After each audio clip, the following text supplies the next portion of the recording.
that you can win, but it's a no-win scenario. I know it's a no-win scenario. I would thought with Peter, and he was the one who was saying nothing was wrong, even though he was giving me the silent treatment for days. She's already made a decision, and it's not in your favor, and she doesn't want to tell you about it. So the male perspective. No, that's what happens. That's what it is. Male perspective, I guess so. Yeah, yeah, it is. But that is what happens. I'm fine. It's like he's decided he's not gonna go out and take the dogs for a walk, and I'm gonna have to do it. Now I'm gonna have to do it, and he's not gonna come. Are you okay? I'm fine. He should be taking the dogs. He should be coming with me too. If he doesn't come with me and the dogs, then he doesn't love me. Is there anything I can do? No, I'm fine.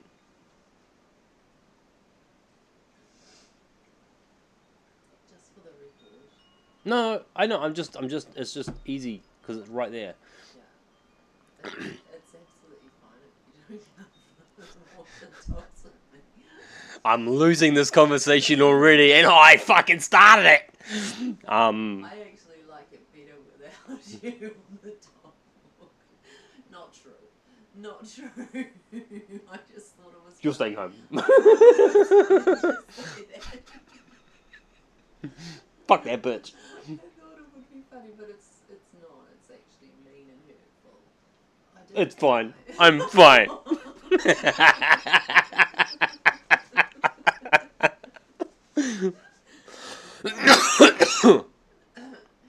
No, seriously, absolutely not a word of a lie. It's no big deal. I do like it when you come for a walk with a dog, but No, it's fine. it's totally okay if you No, it's fine. Now I'm actually nearly crying. I'm crying with laughter. I don't know. Maybe it actually does emotionally hurt because that was easy to pull. Oh, come on. No, that's fine. Come That's on. fine. Come That's fine. here. Come here. Come here. I don't like it. I don't prefer when you talk about it that way. I know. But I mean, I was doing the same thing when I was going to do find things, so don't panic. No, but it was interesting that I had a emotional response to that. I think it's because of you. I know I should be taking you. I'm training right now like an idiot. She's happy enough. Yeah. You know what? She likes going for a walk with her buddies too. Yeah.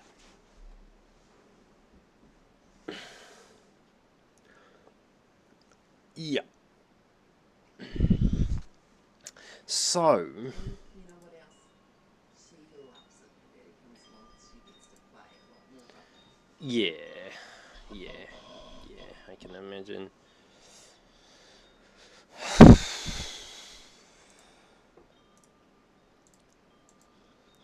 At Ot.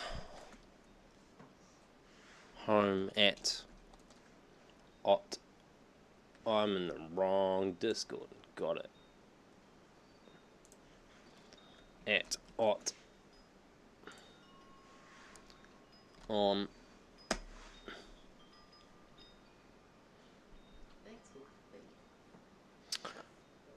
My name is Sir Captain Whoopass.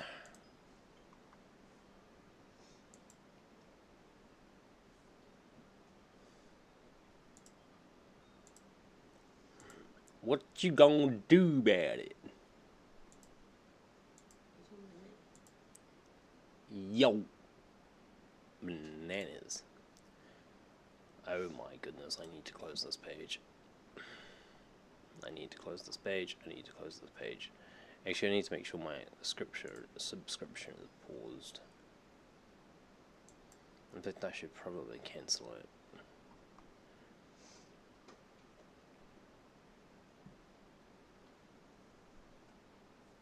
Yep, I should cancel it. Skip.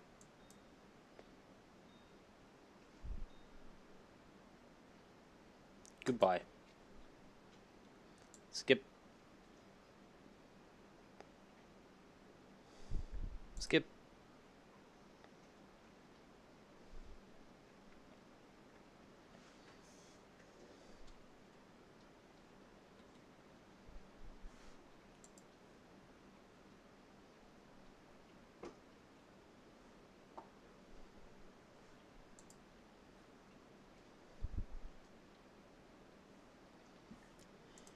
my strategy the best. Trust me, first 3 years, I was like, everyone who was around me can confirm this. 5 a.m., I'm up before practices, because at the time I was going to college playing basketball. Before practice, during the practice, I would say, "Can I go to the bathroom, coach?"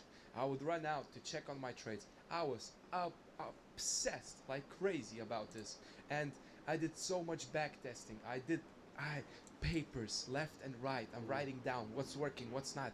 I felt like I was going crazy at one point, and then my friend, he's not a morning person, so he wakes up like, My friend, he is not a "What are you morning doing? person. Well, what are you doing?" I'm over there, back testing, music is blasting, like I'm going crazy over it. But like, I'm trying to figure it all out, and it didn't work at the beginning. Something worked, something didn't. But one thing that I had, it was obsession. I really love this. To this day, Why is this not I moving? said like, yeah, I don't like trading.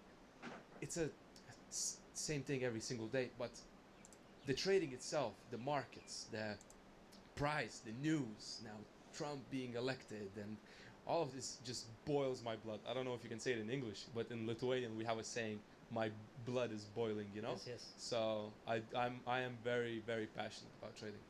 We spoke about the 3 points of let's say the triangle of Yes. strategy, risk, profit, and then we also kind of touched on points within the strategy itself of bias and whatever. Can you remind me what those were? Triangle. Or maybe there was more. I think there was maybe Trading, 5. so profitable traders triangle is strategy, risk management, and trade management. Yes, and then in the strategy one, there was a list you had of directional bias. Bias, liquidity, and entry confirmation. Okay, these 3. And what is the liquidity and entry confirmation for you? What are you defining as liquidity? So liquidity, I'm looking for, coming back to, like, if I'm looking at EURUSD, only looking for London and New York liquidity, and I'm looking for example, if I'm looking for buys, for a liquidity, a demand only inside of London or New York session, not Okay. in between, not in Asian session, because I think people make a big mistake where they're looking for Euro USD liquidity inside of Asian sessions or between sessions, and that's where you get mistaken. It's like, yes, that for example, demand zone might work, but there might be extra moves to the downside to liquidate. I mean, there's always going to be a time where Asia was the move of the day, but exceptions don't define the rule. 100%. And I think trading in the right time is a big one. When you say trading in London and New York for Euro USD, the obvious times when those markets are active, is the whole session open to you or specific hours within that? Whole session is open for me, Okay. but since I have this higher time frame approach, I'm only gonna actively monitor the assets when the price is at my demand or at my supply. So, for example, once again, my bias is bullish. If the price is far away from my supply or demand level, I just have alert and I leave it alone. But once it comes close, once my alert triggers, I go to stage 3. Stage 3 is my entry confirmation. This is where I actually sit down and wait for the price to move and show me a confirmation that this level, because once again, I'm not guessing, I'm not hoping, I'm reacting. So if the price coming to my level, it doesn't mean it's gonna reject. I want the price to tell me that I'm going to reject by either forming a reversal pattern, which is a basic one, or I do have a liquidity entry confirmation. Liquidity where you have series of equal highs, a move up, and then back into the range. And that move back into the range of equal highs is a confirmation of my entry. Okay, so let's say you have equal highs and then run up, Run up. and then the rejection back into the range of the equal highs, or lower of the Equal range, highs. or even breaking the structure. Equal highs. Everything stays on a 5-minute time frame. As a trader, it's very simple. You have to find an edge and then you have to have a mind so you can follow that edge. But how do you know? Huh. That's the same strategy that I'm using. What is it? But I approach it differently.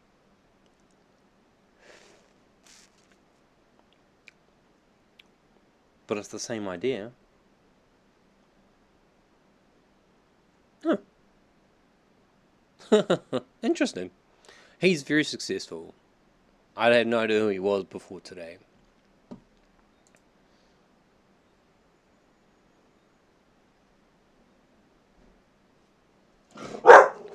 And they're off.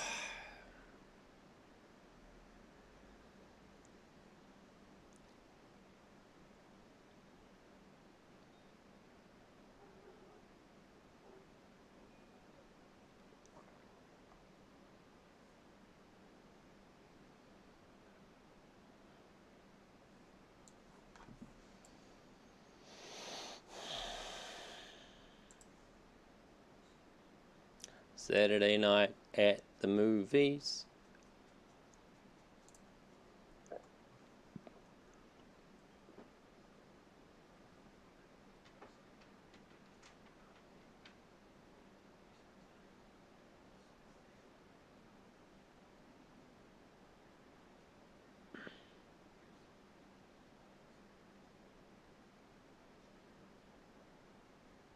Is there a session I don't know about going on?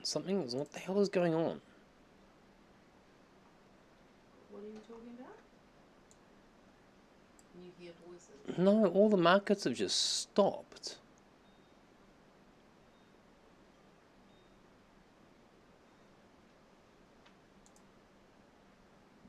Monday. New York session. It's Thursday.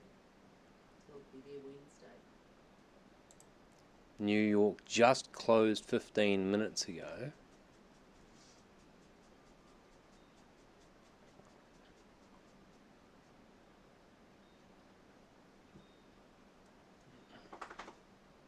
Something happened. All the markets just stopped. Is it the markets? Is it your broker? I was just checking that. It's the markets. Every one of them. They just started again.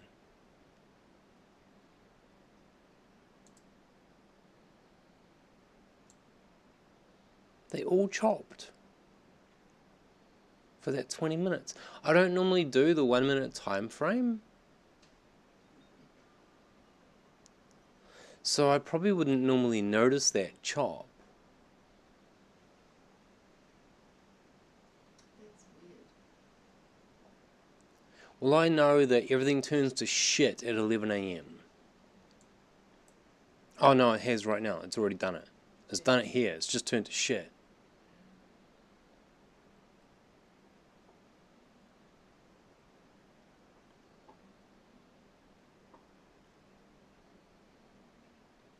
Has somewhere recently switched to or from daylight saving time? I'm wondering if we're the only country that still does it. No, I think actually America has switched. I fucking hope not. Yeah, I think it has. You said that markets usually close at 11. If they close 15 minutes ago, then they close at 10. And I think I read on the Automatic Earth something about America switching times recently because he takes a while to catch up. Did New York switch to daylight saving recently? March 9.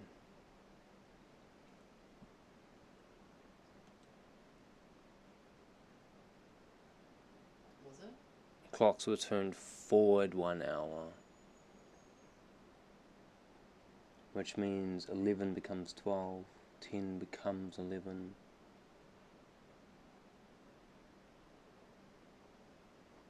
I didn't know they did that.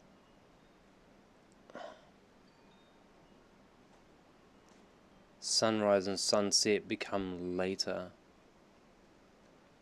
Why can I not do this in my head?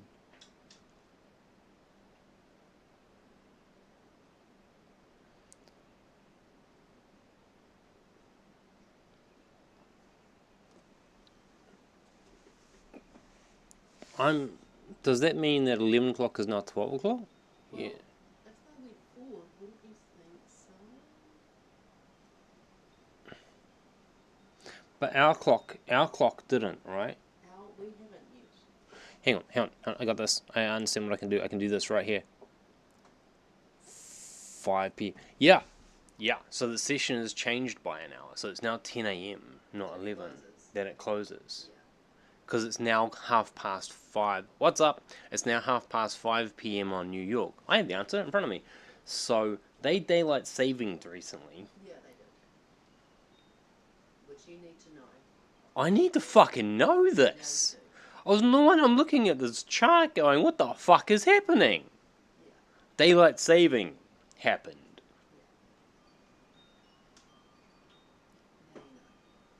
Now you know. Now you know. I knew. Somebody what's up to me.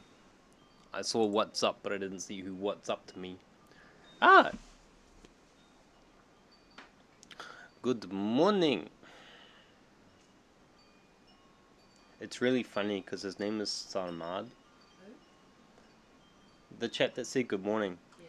But his tag is SA996M, and I keep going to call him Saddam.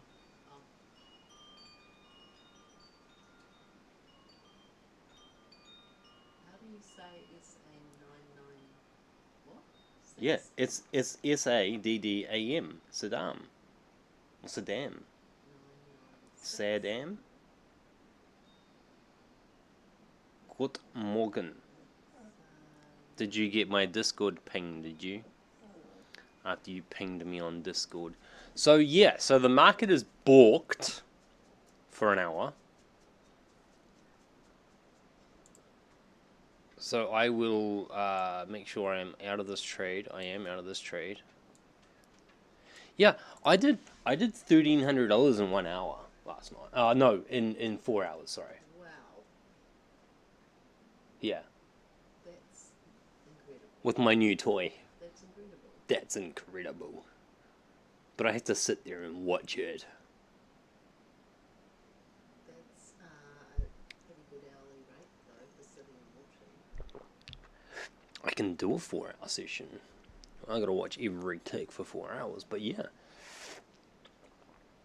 And it's like 3 o'clock in the morning because that's when the tightest spread is, but yeah. Tell me what's going on. Okay. I built a script. I built a couple of scripts. I have nearly finished this one. I just need to do some formatting to it to make it just do things nicely, right? Easier to read.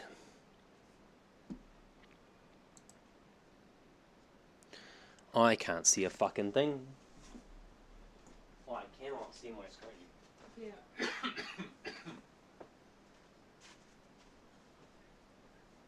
Not it's hard to see, it's just not, I just can't see it. It's so bright. It's so bright. Hey. I'm fine. Oh, Why's it poppy then? no view. I'm fine. Okay.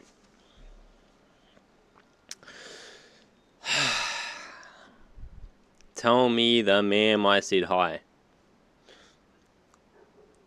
That was at you.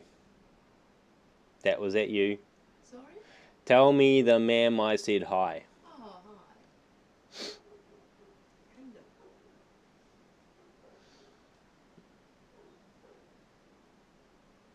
She said hello. Alright, so I built a script, cuz, bro, which isn't showing up. It's here. There's no data populating it, so it's not showing up. Okay? Because there's no data to populate it. I guess.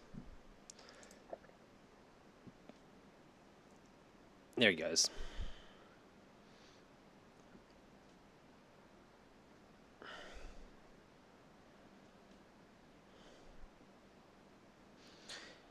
It aggregates all the buy and sell data in real time.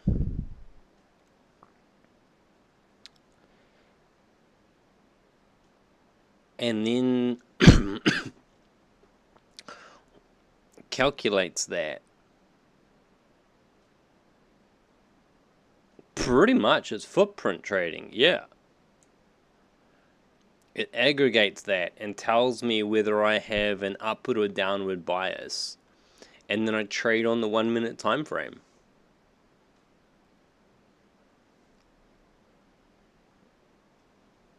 But I don't do it when the spread's this big.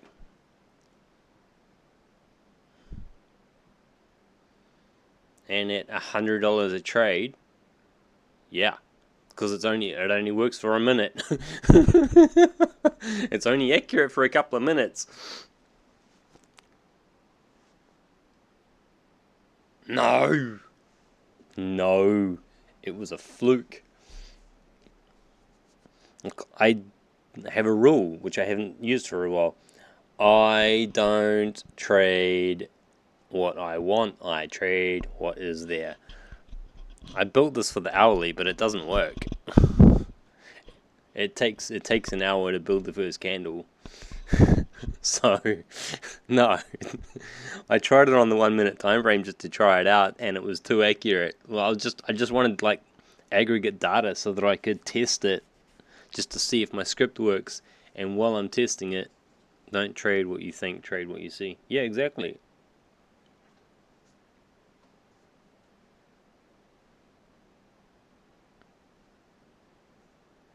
How is the stats? I haven't done the stats on it, but win,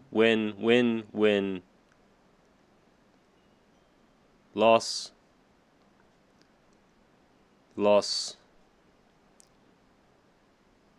win, win, win, win, win.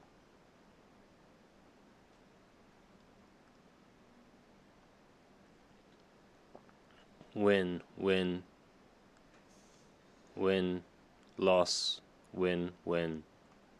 I think? Yeah. So, high. And the losses are usually partials. I'll usually close them early.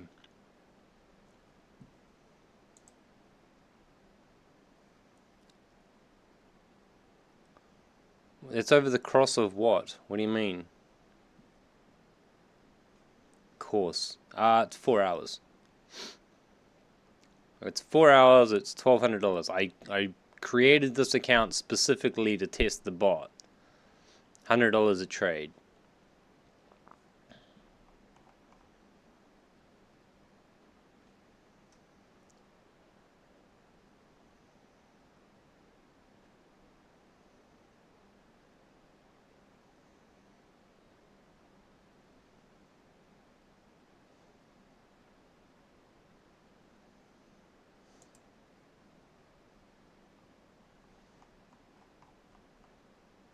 So as you can see, when I lose like a couple of cents because I just close the trade when it goes against me, and then when it wins, I just hold this long ass run, and I win $200 or $300 instead of one. See, that one there it changed direction, so I just closed it. See, that one I lost some, but yeah, I mean it looks like that's crazy, but you can't get the monthly stats from the strategy tester on MT. First of all, this isn't on MT. Second of all, it's discretionary trading on a minute time frame, so I can't code it into MT.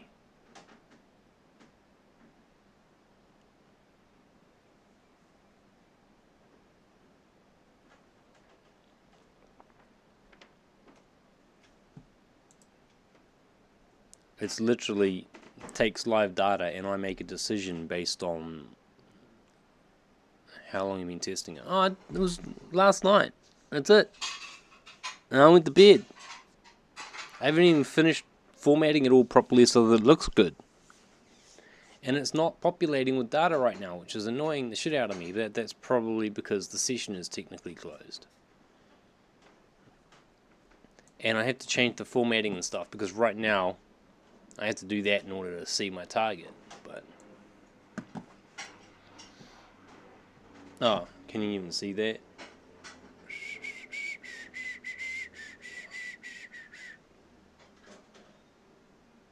Bacon. Yeah, you can. Okay.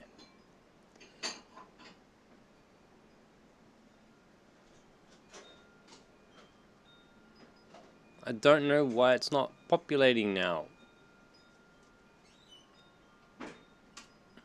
And then I have another strat that's running at the same time, which is a bounce strat, which is looking for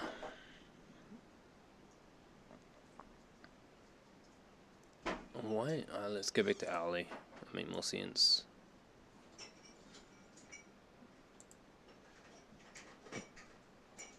Damn. Are you cad?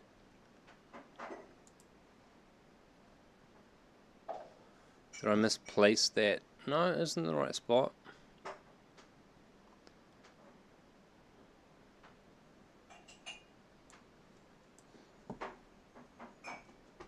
Let me get rid of this. It's a bit messy. Get rid of this. Get rid of this, and then I can actually see the chart. And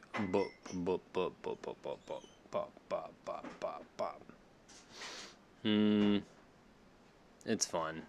It's in the right place.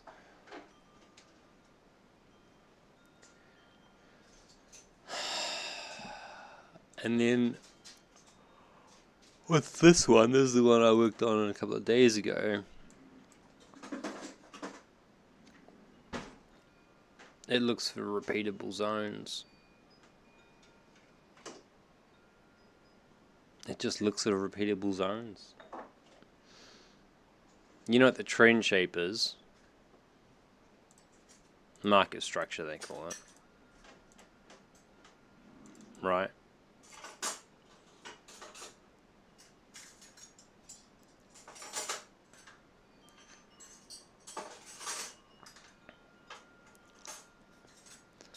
Well, whenever it does this,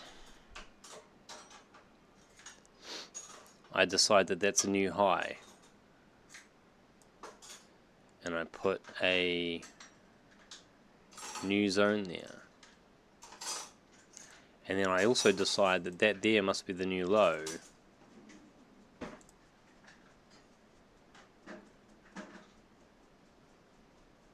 Yep. Yep, if you want to look at it from a supply and demand point of view,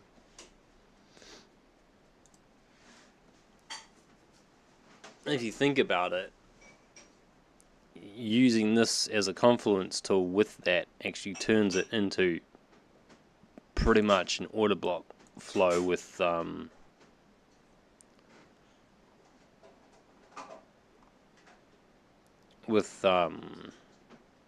supply and demand zone confirmations. But I'm thinking the other way. It's a supply and demand zone strategy with order block confirmations. That's what it is. But I can't access order block information. Stats on this? That's what's on Discord. It takes about 40 trades a year.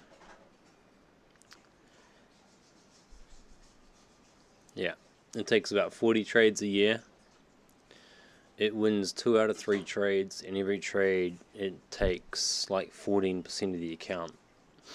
So it's a compounded trading setup.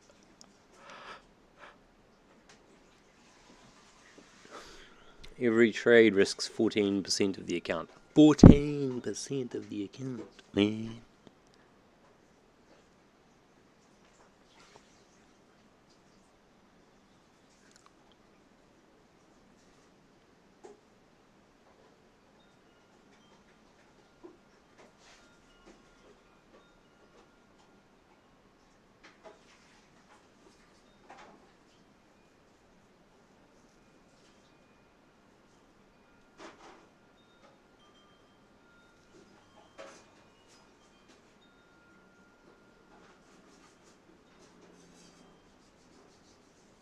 I can't. It's a manual strategy. It's not scripted.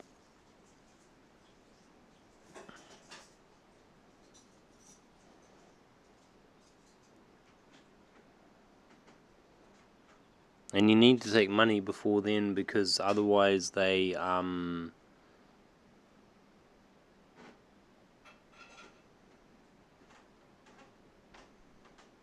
if they go out of business or something, like what happened to me last time, that's why I got all pissy and changed all my brokers and shit at the end of last year, because I sent one of them broke. No, me and a couple of other guys, we sent our prop trader broke, and they just closed the doors and walked away with our money. We never got paid out. That's what I'd done. I had almost a year's worth of shit in there.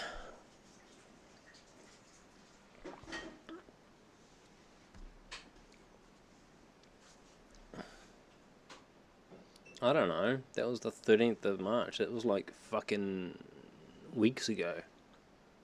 I don't know.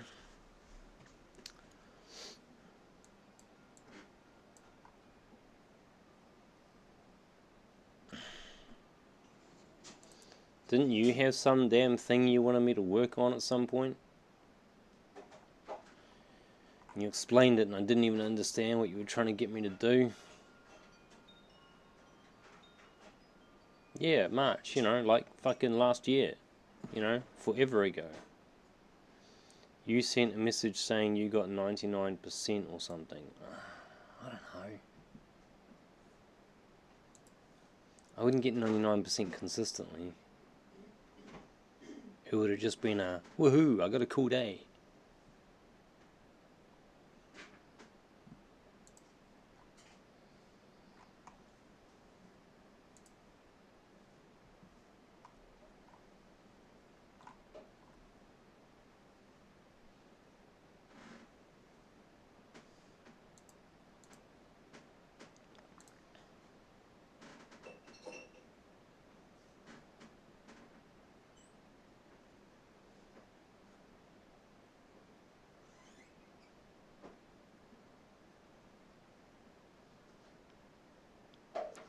Yeah. No. It's nearly finished. It's 99% complete, not 99% win rate. Fuck, if I have a 99% win rate, what the fuck would I be doing here? Fuck.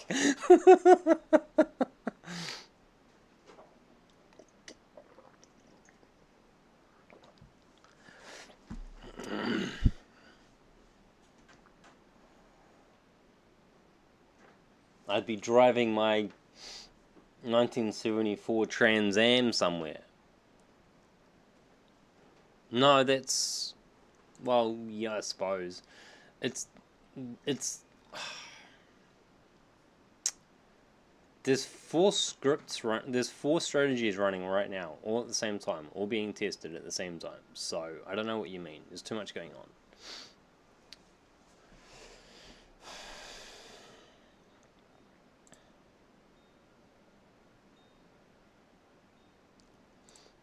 But I posted my win rate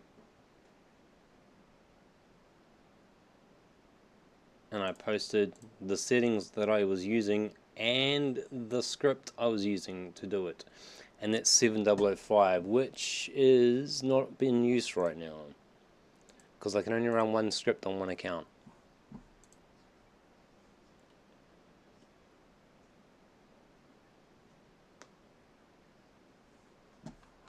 Is it? No, wait. Maybe it is in use right now. There.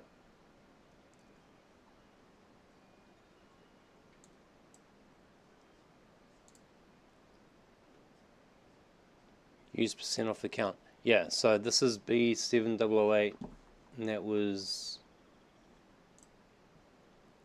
B7005. So yeah, I've obviously finished it. And I'm not running it right now. Because I have enough to do. I had a new idea. I have to get it all sorted, and then I can, like... How do I explain it? I make all of the messes, and then I worry about cleaning up later.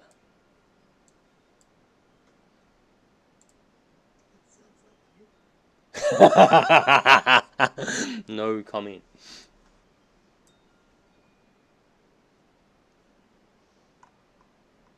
Stick to one thing. No.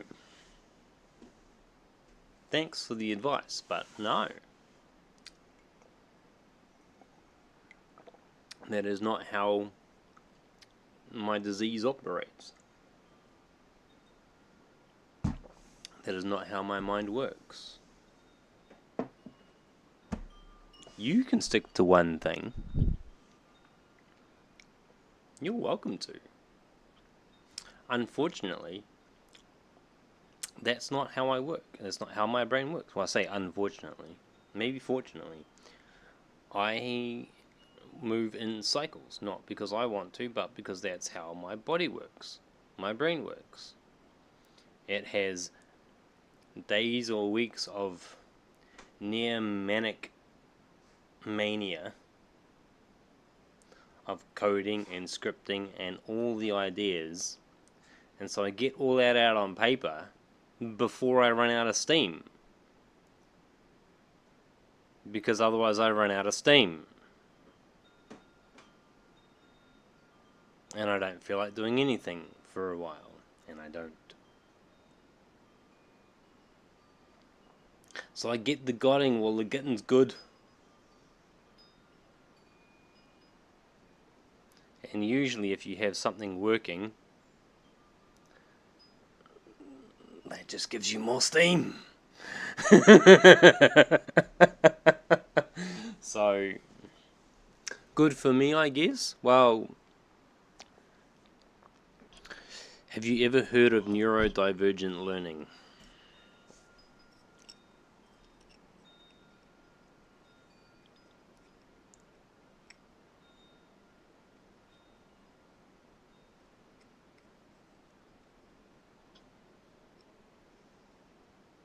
No. You know, in school, you've got the normal classes, and then you've got the special kids class, and then you've got that other special kids class. And they're the total opposite kinds of special.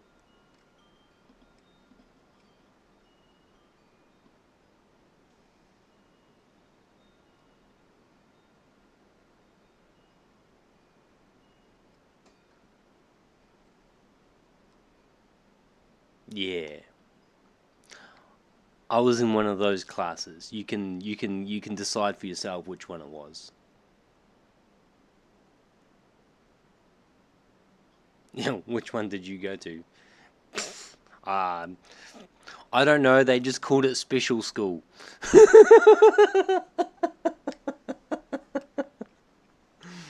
Special school for the special people.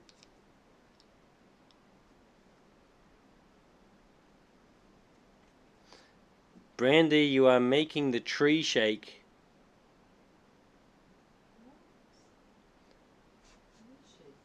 I don't know, but she's going thump, thump, thump, thump, thump, thump, thump. And the tree is shaking. Yes.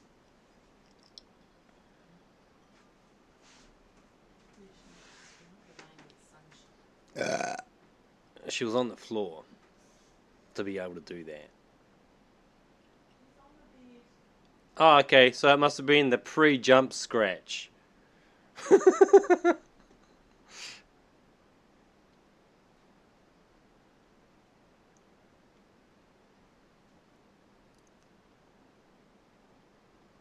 Having never done this before, I'm not sure. If I change accounts on Meta, does that reset all my bots? I need to ask.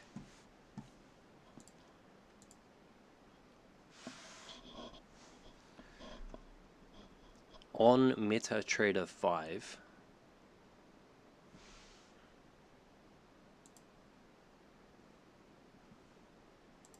I have 2 instances.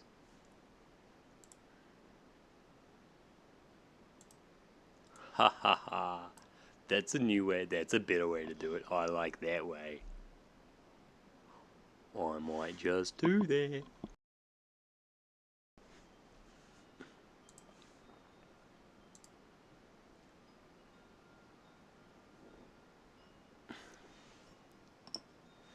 In MetaTrader 5, if I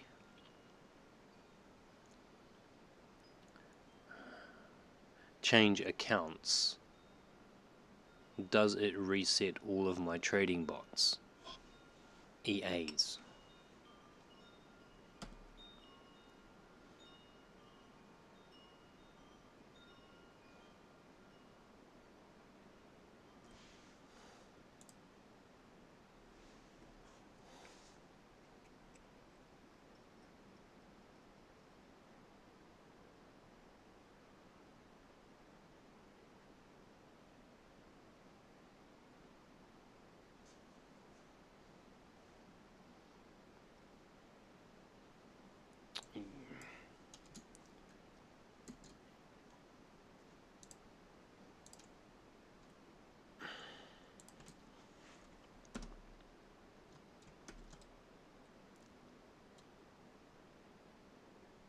Some of my expert advisors have to retain information between trades, comma, they accumulate data as they run in order to make more accurate trades, comma.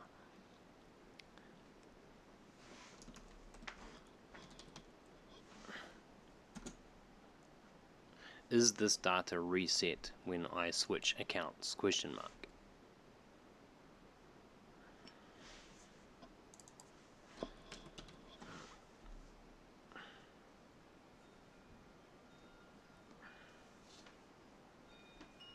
Start DragonPad. Is this data reset?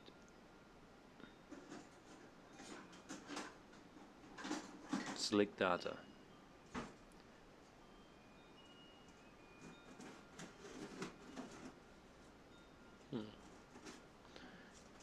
Close window. No. Click no.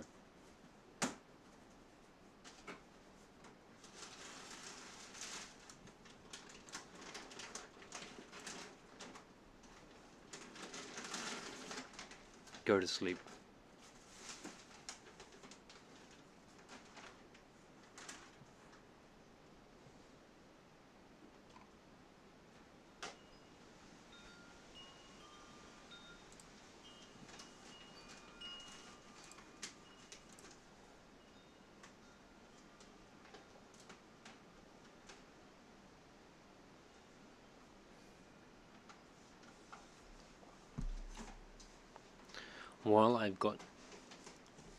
While I've got you there, the New York session seems to have just closed, comma, and I don't seem to be able to aggregate any data even though I do see movement on the charts, semicolon. Start DragonPad.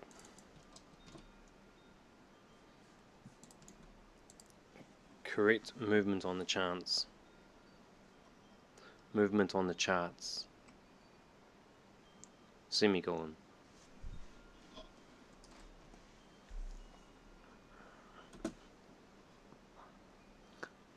Orders actually happening right now? Question mark. Correct orders. What is? Correct waters. What is? Click transfer. Undo that.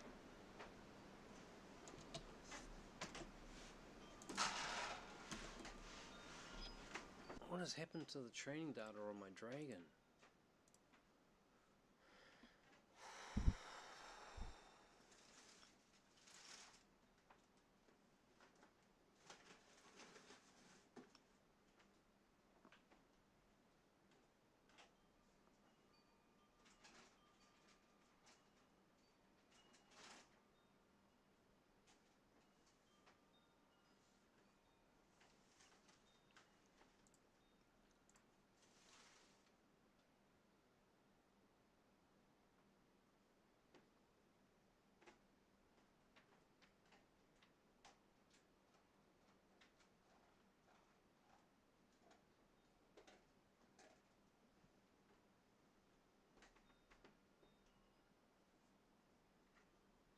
Where is Market Watch?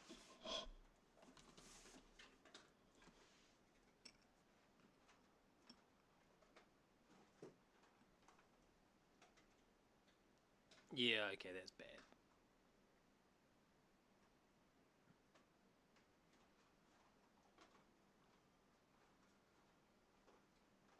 So we're pretty fucked into 1 o'clock.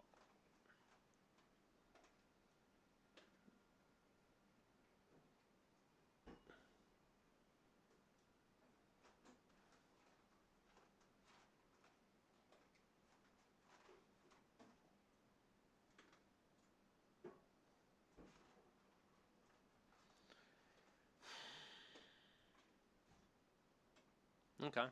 No trading will happen for a little while. Got it. Maybe I can use this time to... No.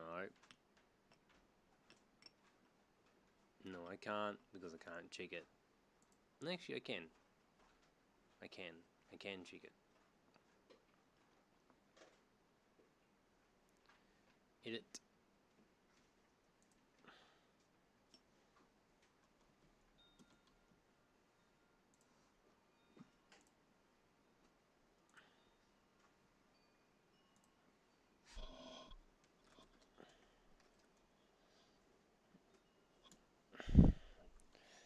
Don't change anything. Don't code anything. One sentence replies. Please.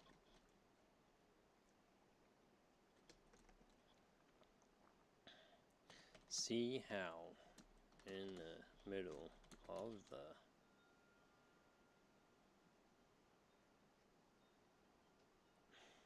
table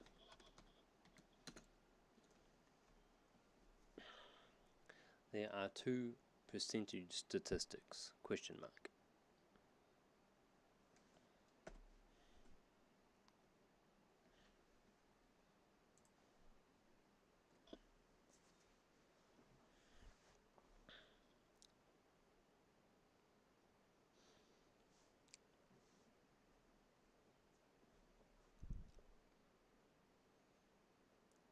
Do you also see at the top of the table it has labels, one each for depth and one for price? Yo. Do you also see that at the top of the table, comma, it has labels, one for depth, comma, and one for price, question mark.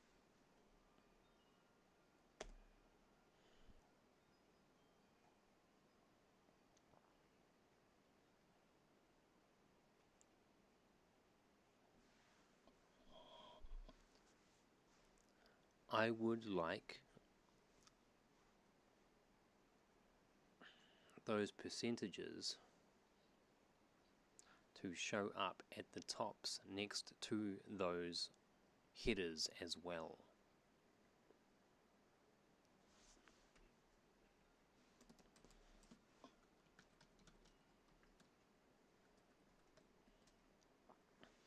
When we make that code happen, comma, the only changes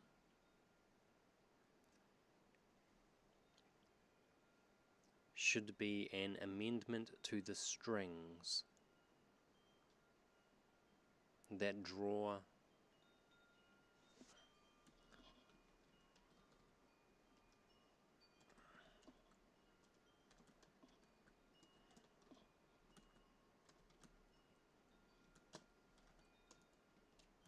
in the headers, comma,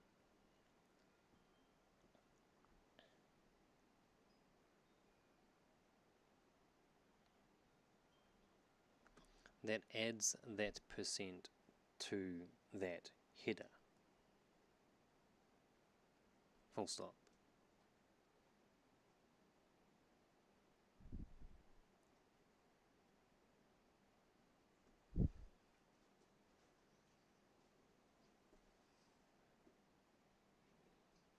Is that possible? Question mark. Maintaining formatting? Question mark. As in, I would like the percentages to remain red and green? Question mark.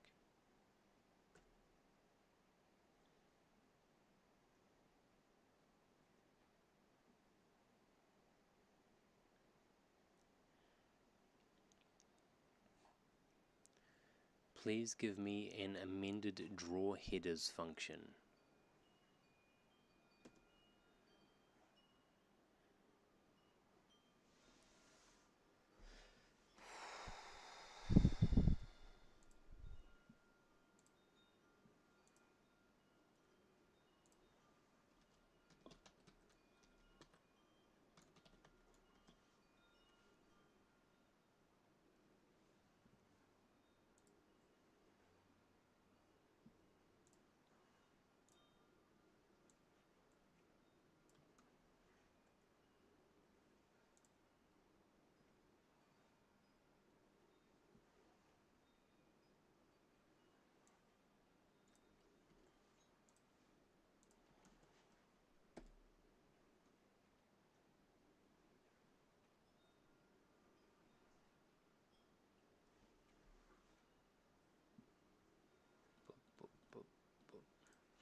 We still seem to be having this issue.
Why isn't it working?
Something special that TradingView acknowledges directly, differently, comma, or is it something that you've created?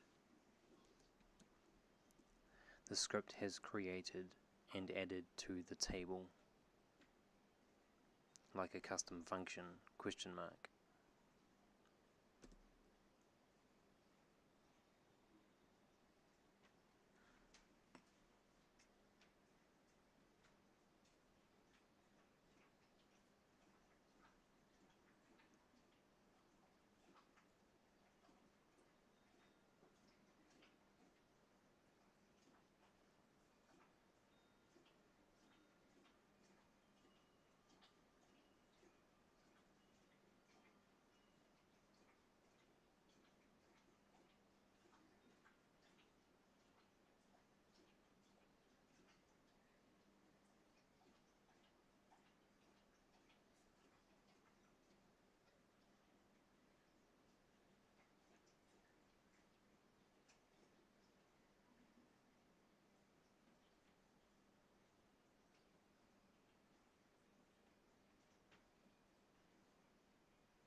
You know I'm not clicking it without any kind of context, right? I can't be fucked.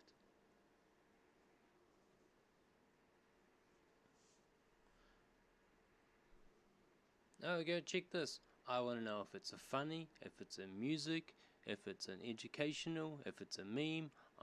Yeah, nah, thanks. Can't be bothered. Nah, I'm busy. Can you not tell I'm in the middle of coding? Your timing, your sense of timing is not comedic.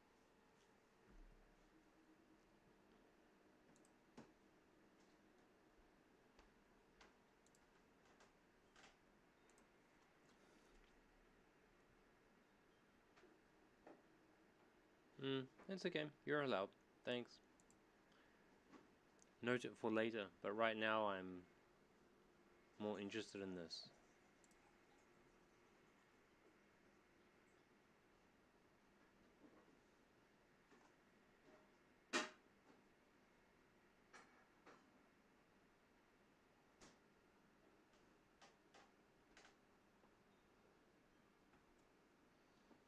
Fair enough, thank you. See, now it's relatable. See? No context, no click. I will train you yet. Oh, look, I have to sign up. No, I don't.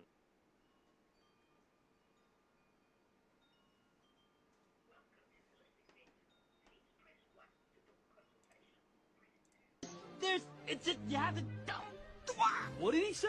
You have to, don't,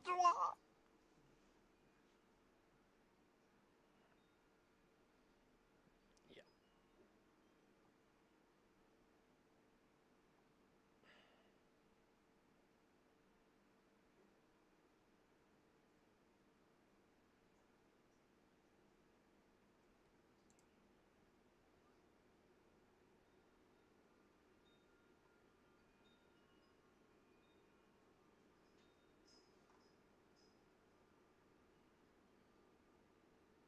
See this?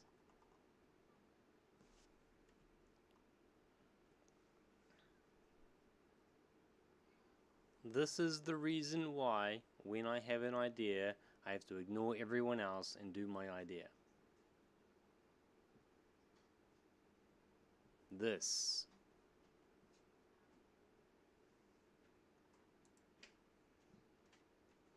And it's not blank, by the way. It's, oh shit, another idea, and I forgot about this one already.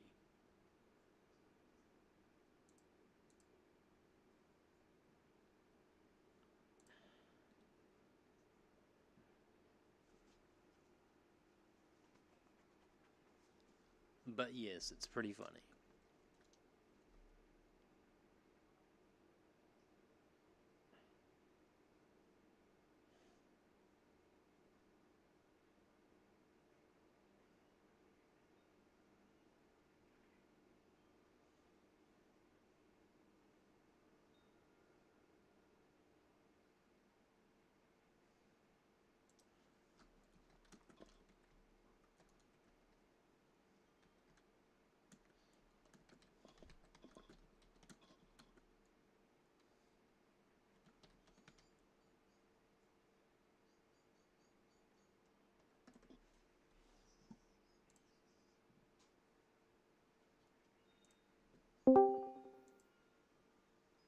Hey, how's it going? Yeah, not bad. How are you? Good. Yeah, doing good. I am streaming, Oh, nice. so we can take this one.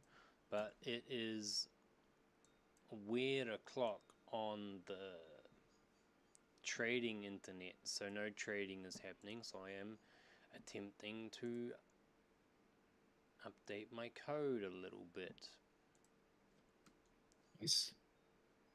which is not meeting success, even though it should be the simplest fucking thing in the world.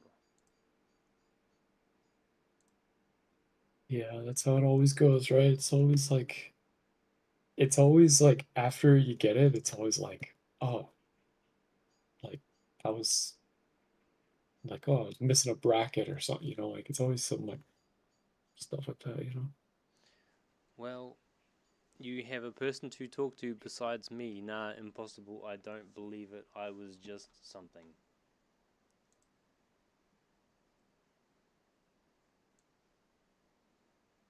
Just AI, you code. Nah. Yeah. Yes, so after we had our little talk last night and I exploded your brain, I mean, gave Mhm. you a new, I mean, I made let you think about things in a new way because that's what ADHD does, son. I'm talking to someone else. Um, how did you go? Um, Did you like mind fucking have to go and deal with it, or did you get some sleep to reassess it tomorrow? uh, I got some sleep. I didn't change any ATR or any stop loss stuff yet. Um, I haven't ran through No, all those changes yet, it but doesn't. Okay, hang on. It doesn't make your mind go blank. What happens is you have so many ideas so quickly that you forget the first one. It's not blank, it's too fucking full. It's the opposite problem. The problem is that you're too fucking slow to keep up with it. That's the problem. The mind's not blank. yeah, There's just so much you can't fucking pull it all apart fast enough. You gotta write it. You can't write it down fast enough. You've got it wrong. It annoys me. Your ignorance is should be comical, but it's not. Sorry. Sorry. oh yeah, guy in a chat talking about ADD and ADHD. Yeah. Yeah, yeah. I didn't change any of the stop loss stuff or do anything like that yet. Like, I think you're right. I just got to get it working, just like in the market doing stuff. And then after it's in the market doing stuff, then do all the Yeah. See, optimizations and if you just run the fucking thing, you have more data than I have seen in a lifetime, right? yeah. I mean, I can send you code to get all the data. No, because I don't need it. Yeah, that's fair. I don't use the data the same. Oh, that's not completely true. You gave me an idea last night, sort of. So What was it? you can ask me about that in a minute. So I don't normally scrape all of the data and then make decisions based on that. I literally look at the chart and I look for patterns, right? I can't do that Hmm. with raw numbers. They're not clean enough. Like they are clean, but they're not. For me, the candles going up and down is enough. It's all I need. It's all I want. Hmm. That's what I want to do. I don't want to scrape data every day, optimize that every day, make a new thing every day. I want to see a repeatable pattern that no one else can, and then make money off it. That's what I want to do. Hmm. So one of the things with trading is that if it doesn't suit your style, you're not going to succeed at it, right? It's got to be your personality and your risk tolerance and your trading style, yada yada yada. So I could take this data that you give me. It's a great offer. I appreciate that. Thank you. And I would need the help with figuring out how to do it. So thank you. But it's it's kind of like offering a tractor to a dude who needs a bicycle right now. You know? Yeah, yeah, I feel you. The tractor's actually like not going to fit down the stairwell that I need to go. So it's just no good to me. As much as I Yeah, appreciate it. Like I yeah, could make a lot of money with a tractor, but I don't have a farm. I have a bicycle lane I need to be in. So yeah, I mean what you offer me is, I mean, I know it's simple, right? When you know what you're doing and stuff. What you're offering me is huge. I appreciate that, but it's no good to me. Yeah, sorry. So there was two things there. One of them was scraping data. Right. hmm, Um, I started scraping data. Nice. Right. Did you scrape that No, I wasn't. website Sorry, or I was not scraping. I was aggregating. So what nice? I did was, you know how there's a vertical slice of tick volume. I think so. I mean, You can like, bring up. Are you looking at the stream? yes. Okay, so you can bring up this bar, volume.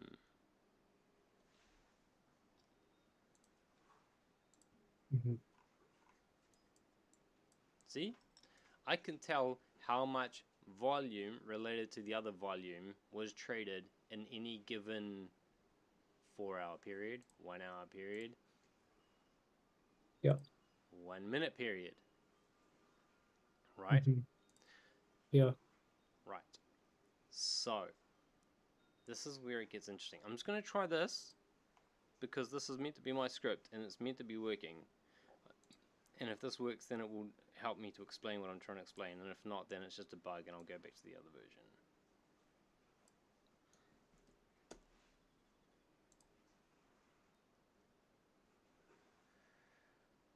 Oh, are you taking the 1 minute and then combining it into like the hourly or something? No, Or like, no. What I am doing is, there it goes.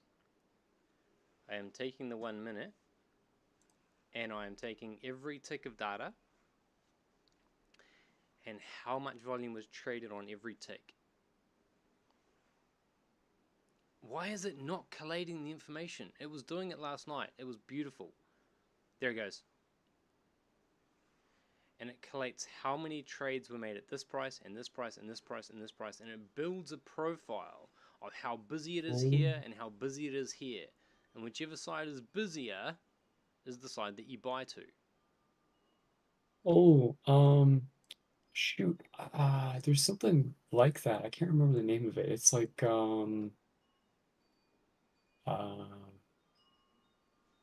I can't remember the name of that. It's like a volume profiler or something. Like, Yeah, yeah, like, yeah, yeah. But this yeah. is this is volume that gives me. So normally a volume profiler gives you a. Well, someone finally realized something I was doing it 2 months ago. I was like, I don't understand. I was like, it's a chart, bro. Just chart. Look for things that happen repeatedly. Maybe something that you said back then filtered through, buddy. Maybe. Congrats. Thank you. So,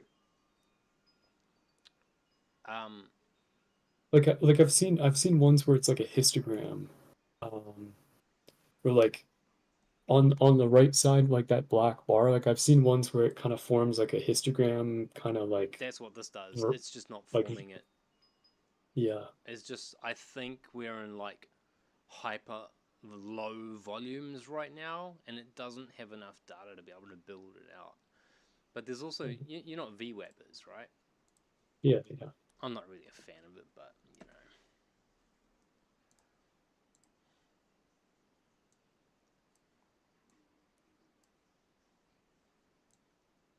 So if you take this data here from here to here, you'll Mhm. find that that there is very close to 27% of that. Oh no, from here to here, sorry, from there to there, this here will be around about 25% of that, because but this is more accurate. This is more accurate per tick than what this is. Mm. It is kind of the same thing, but see, this reacts a lot faster. In VWAP, Mhm. you now have to wait for this to go below to find a signal. You know what I mean? Yeah, yeah, yeah. Like Whereas it's this like does, tick by tick and not like averaged. yeah. Well, Yeah. this is an aggregated average, and this is tick by tick. And the fact that this is 0 right now tells me that there is no fucking data. So Yeah. I'm not trading this at the moment. Yeah. It's pretty cool though. I'm the best. Hell yeah. Fuck ICT. Thumbs up. Yeah, that ICT guy is a total like fraud. I don't know. That Oh, guy's so he's correct. absolutely a fraud.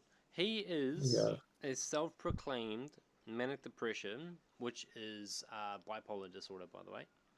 Yeah, I don't know how people fall for that stuff. Like he's basically saying that he designed an algorithm the whole market runs off of. Like it's the most like schizophrenic, like It's pretty. Like, if he's telling the truth, it's pretty fucking wow, and if he's not, then it's pretty fucking delusional. Okay? well, I mean, what he does though is like every year he comes out with New thing. some algorithm and it just dupes all the people that go into his Discord or whatever into buying an algorithm or At whatever, and three then it thousand ends up dollars a sucking. license.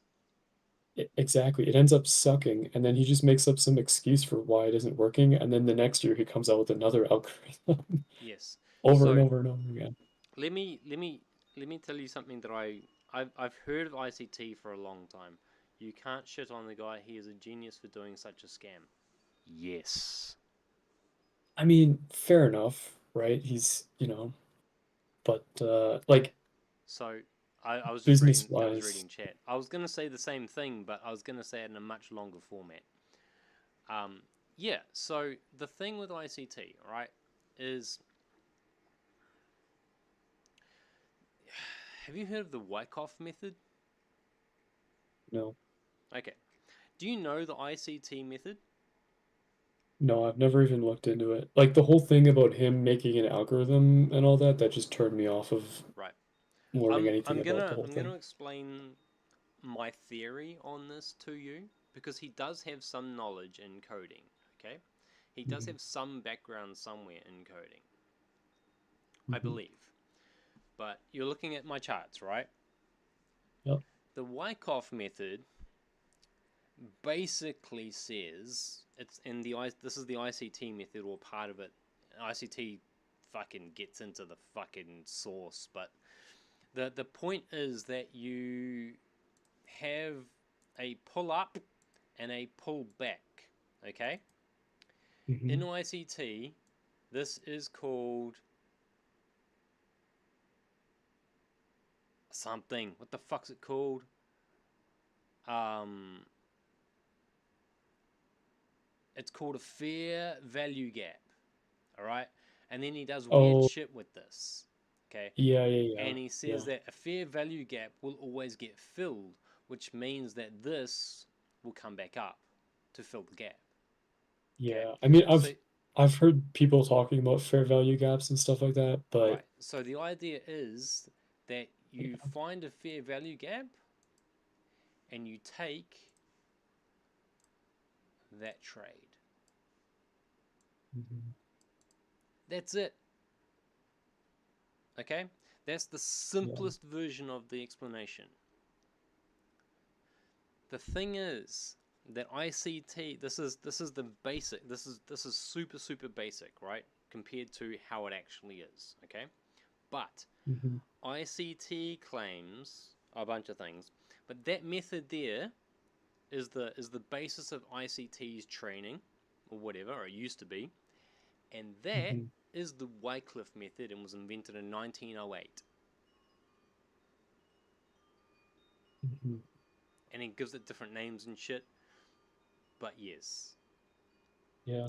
I So mean, so that's maybe part. there's some truth to it, but I don't know. I just stay away from that whole guy because, like, I'm pretty sure him claiming that he designed an algorithm that controls the whole market is like, it's probably not securities Right. fraud, So on but that, like, it's okay, probably illegal to say stuff like that.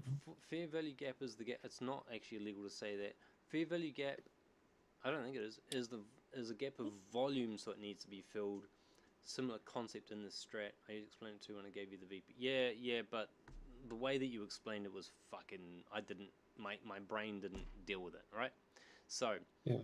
so maybe it is the gap in volume, and this here would be a gap in volume right here. This lower trade. Anyway, maybe that's right, but this explains it well enough, and I don't have to get into the source. I don't care. Okay, that's enough. Now, Yeah. ICT. So I've got this other guy pinging me constantly as well. ICT. Um, I think what happened was he either went to go work for a large prop firm, like an actual legitimate prop firm that uses a booking and teaches people how to trade with their money, and it's only like you get 40%, but you're working with $10 million fucking dollars, right? Mhm. So either he went and worked for an actual prop firm, not these fucking scams that call themselves prop firms these days, which will eventually, I'm sure there'll be some law that comes in that will say that they're not allowed to call themselves a prop firm, because they're not. There might be a funding firm or something instead, because they're not technically prop firms. Mhm. Now, the thing is, he probably went and worked at one or trained at one or something like that. Okay, and he is an algo trader type coder type background. So I suspect that he may have been given a system. This is the way that we trade. We trade fair value gaps. We trade this. We trade that. Okay. Mhm. And he would have been tasked with automating that part of the trading strategy. Whether it was in a prop firm or in a market share co-op, or like the high algo traders, blah blah blah, right? He would have been tasked with building an algo that takes advantage of this.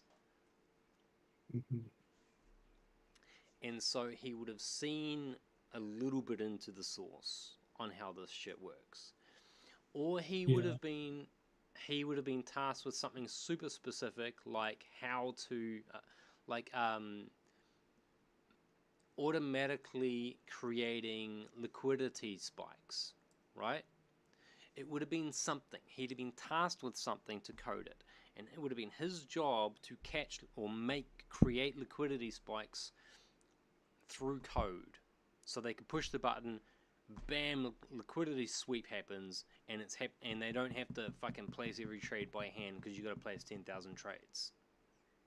So he would have Yeah. been tasked with that job, and he would have done that for a firm. And then I, he's I like, feel like I made the algo. Yeah, I feel like that part makes sense, but I feel like he later on kind of became like kind of like Bigger than his boots. yeah, exactly. Like it kind of got to him, and then he just ended up like selling, crappy courses online Yeah. with like He super lofty claims he about would have caught everything. this one thing, because he's he's manic. I understand him, because I have Yeah, ADHD, which is like the baby version. Okay, like I got the yeah, good version. Just enough to fucking turn the juice up without fucking sending you insane. So he would have seen the source. Okay, he would have. It's my new saying. I say it a lot now. Sorry. He would have seen this very, very narrow slice of trading and gone, I see it all now. It's all run by computers, and I wrote the software that manipulates it. You can see where yeah, this is going, exactly. Yeah, exactly. Yeah, right? And then he thought he yeah. was big baller trader, started trading on his own, using I'm the pretty sure. information that he's learned. By the way, have you seen him trading live? Yeah, I'm pretty sure he's not even profitable or something like. He is. Well, he is profitable, but he always made that profit back off stream. Yeah, yeah, right. Okay, just to be clear. Yeah. Yeah, whenever anyone says, "Oh, I made it off stream," it's probably just they're depositing into their account after selling a bunch of courses to a bunch of schmucks. Had yes, Saddam. Have you? He is known for. Were you on his Discord or something? Were you one of his? Don't they have a name for them? Yeah, I don't know. Like, I kind of avoid all that and stuff to be it honest. feels like a cult. It is, man. Like it's worse than trading YouTubers that sell courses. Oh no, he is It's the like original trading YouTuber that sells courses. Yeah, it's like that times 1,000, you know. Yeah. Yeah, inner circle traders. Yeah, that's yeah.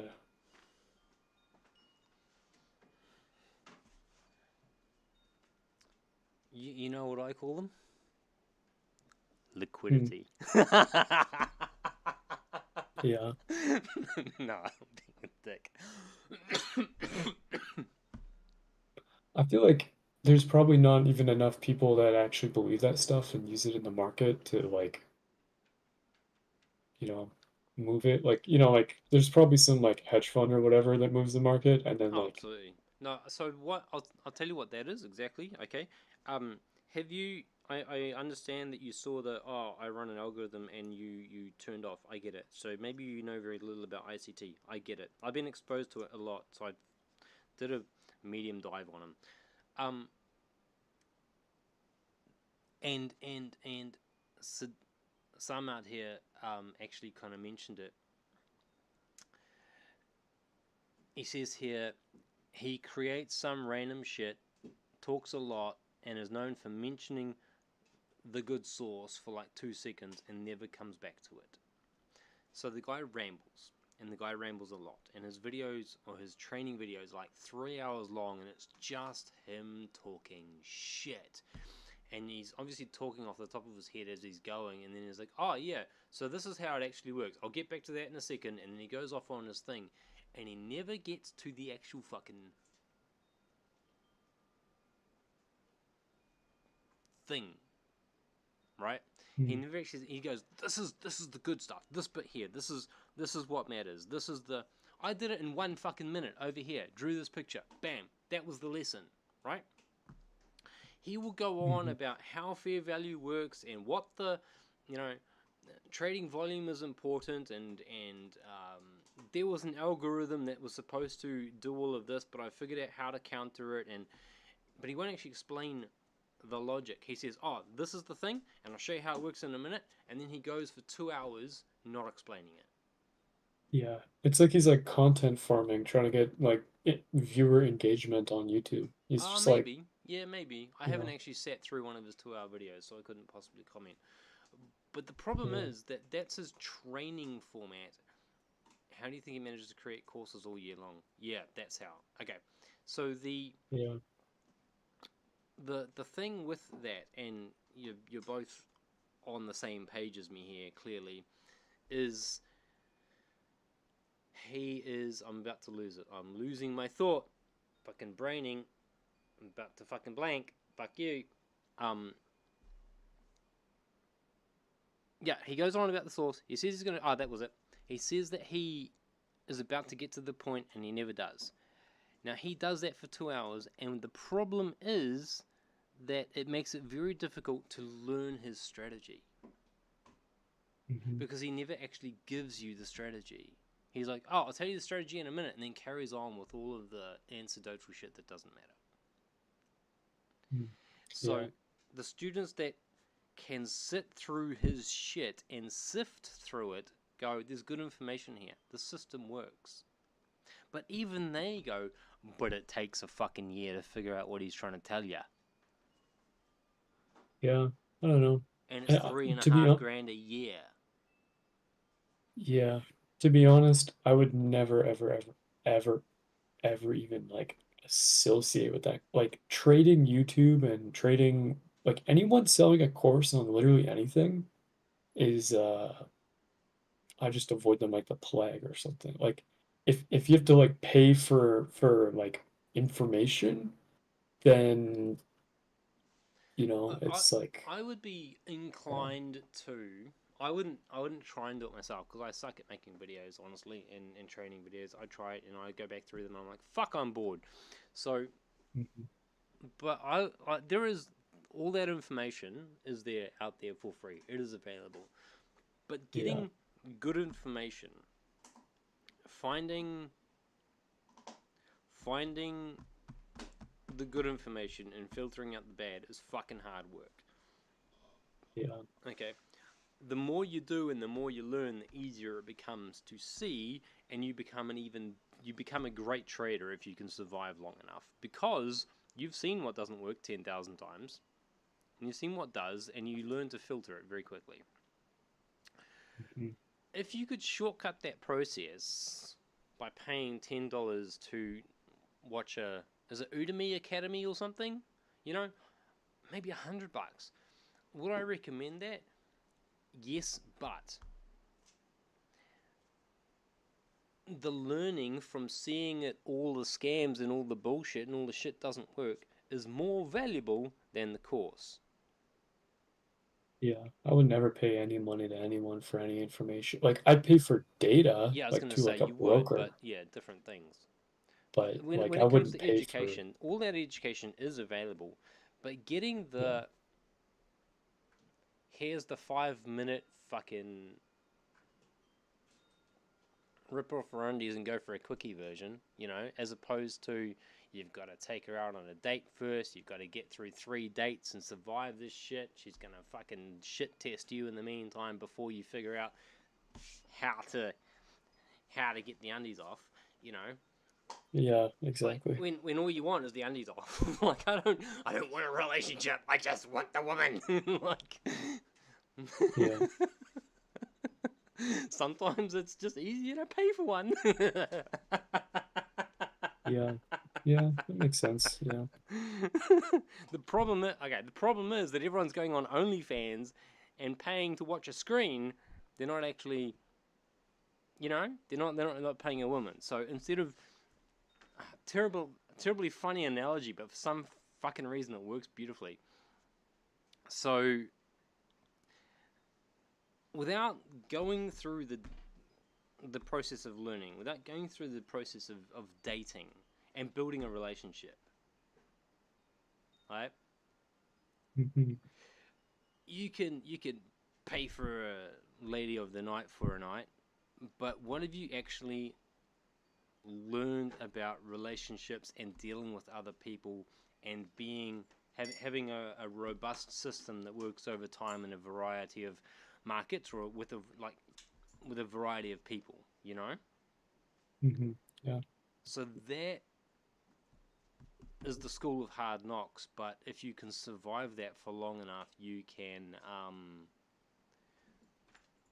you become a more robust person, survive more ups and downs, yada, yada, yada. The problem is that everybody just wants the quick and dirty version, and there's all of these gurus with all of this fake sauce, and I would equate them to OnlyFans, where you can pay them a subscription or for a course or whatever, and they'll tell you the only way to trade, right? But you never actually experience it, and you never go through the learning process, and it's a proxy for watching porn on a screen as opposed to the real thing, and you know, and yeah, I don't know how else to say it. You know what I mean.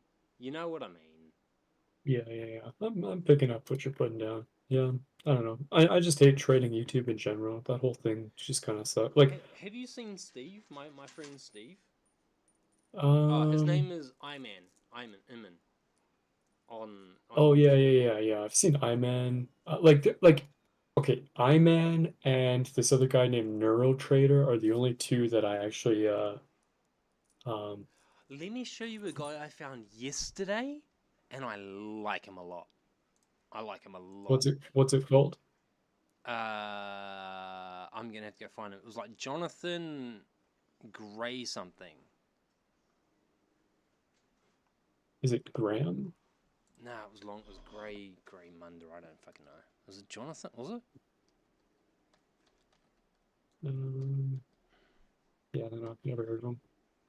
But yeah, the Iman trading is pretty good too. Yeah, he's such a cool kid.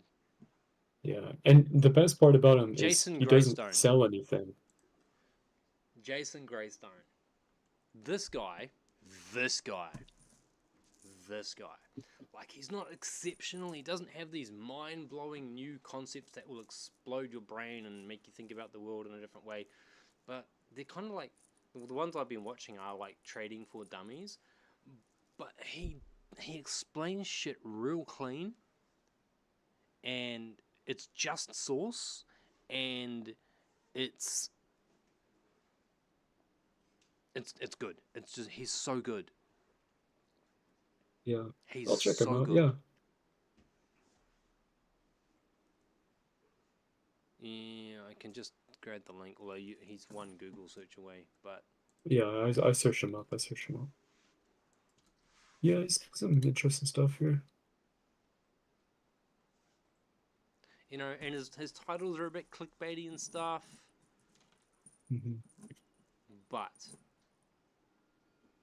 Yeah, he's good stuff. Like he has like tools and stuff, and yeah, looks good. Yeah, I'll subscribe to him. I can't say that I can verify he's a verifiably profitable trader or anything, but I know that the information that I have seen on this guy so far from this guy is, if he's not making money, I will be surprised. Yeah,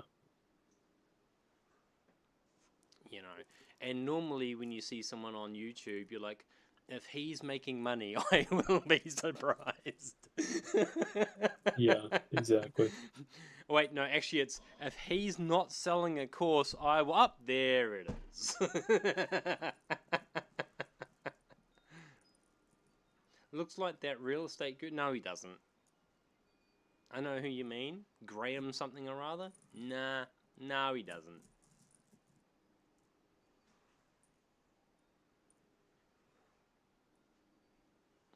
Yeah. Uh, you're allowed to have that opinion. Graham. Unless we're thinking about different real estate guys. There was one guy like Graham Stephan or Yeah, something who that's who was I like, think he means, but he might mean someone else entirely. yeah, I don't know. They all kind of blend together in my head. Like all the yeah, like there was this one Asian lady. I can't remember her name. She was from Canada or whatever, and like, The humble trader. yeah. I saw a compilation video of like her live trading and like all the losses. That guy? Is this the guy? This is Um, the Nobody guy that ever I was gets rich thinking when you the mean. interest rates are high. I can't see the These people screen. can't. It's Does make an a lot of advertisement on sense, because Twitch. seven- But yeah, I think that's the guy. Yeah. That guy. That's That the guy. guy that Yeah. I think he means? Is that the guy that you mean? Yeah, I don't think that guy's profitable at all. That's the guy I'm talking about. Like No, they not all this dude. say they're profitable, but they just deposit money to their accounts off stream. I don't know anyone that does that ICT. You know what the newest trick is with that, bro? They don't even do that. You know that they're doing this if they're running MT4. You can buy a broker. You can own a broker for like $5,000. Mhm. Okay? And if you own the brokerage, you can plug it into MT4. You can't plug them into MT5. And you can edit the back end so that it looks Yeah, legit on the front end. So you can yeah, literally edit trades.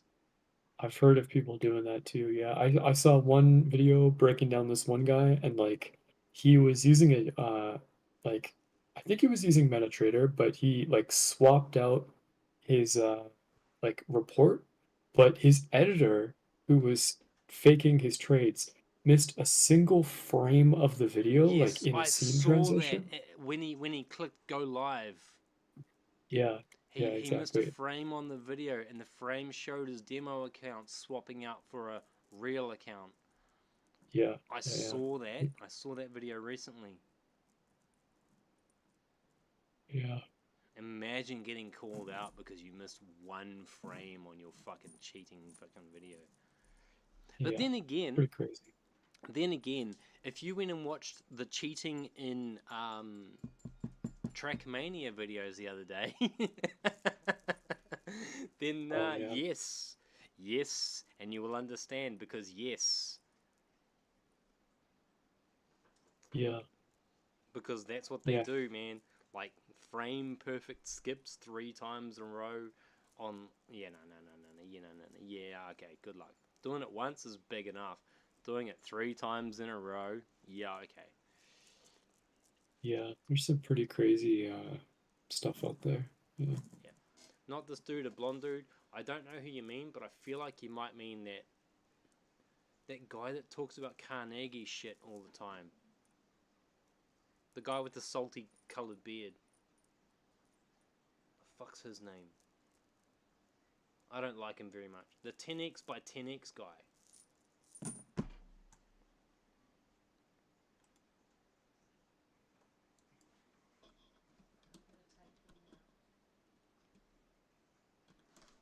Okay.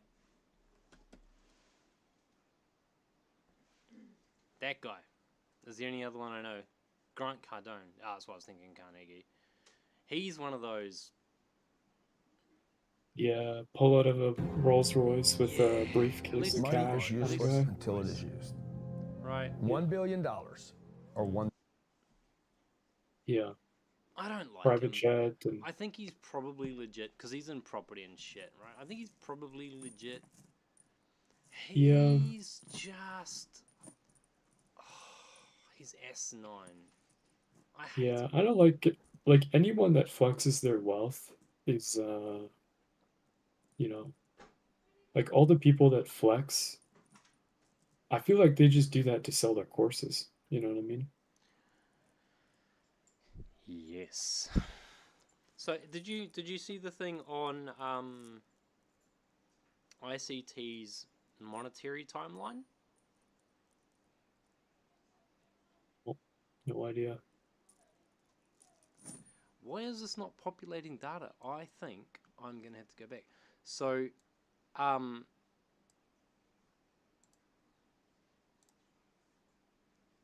there's this thing that shows like how much money he was making and when he was making it, and like a year after he starts selling courses, he goes and buys a new house. Yeah. He's probably not even like I saw a photo of like before and after. Like his house before was like, like kind of an average looking house, and then his house after he started selling courses was like, you know, Phenomenal. like a mansion pretty much. Yeah.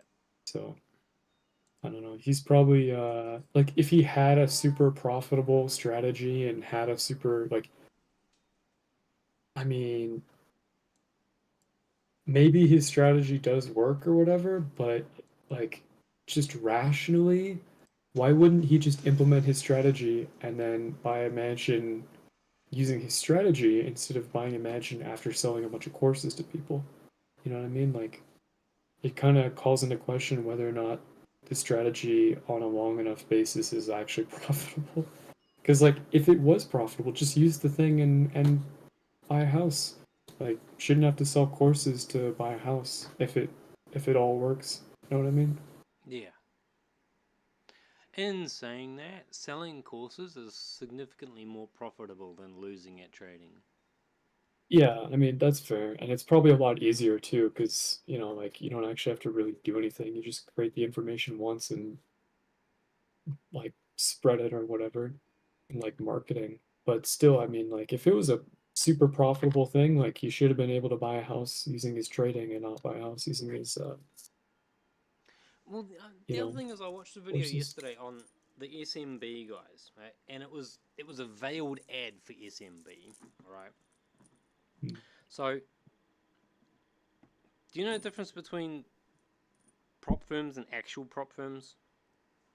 Uh, I mean, I've heard of like kind of those firms where like you pay like $100 a month and then they give you like a fake account with like four Yes, grand in it or whatever. Yeah, yes. like those versus like I use those scammers. I do. But yes, yeah. that's correct. So that's a fake prop firm. Okay, they're based on Mhm. an original prop firm, an actual physical prop firm, which has a physical building that you physically go to work every day, where they pay you to learn how to trade their way with their money.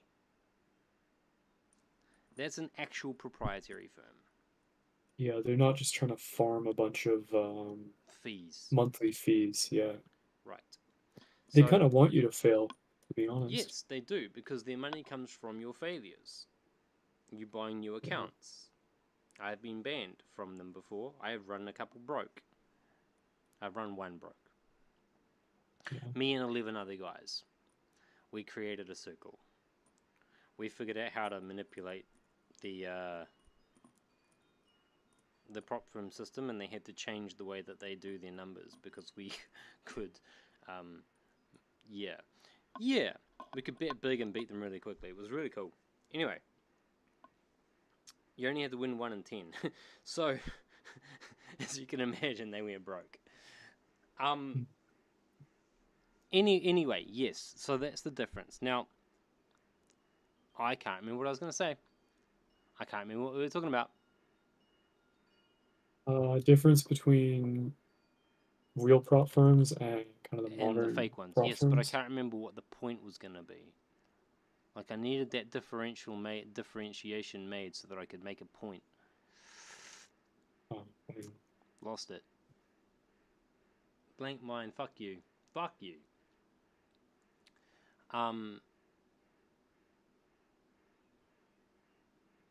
What were we talking about before that?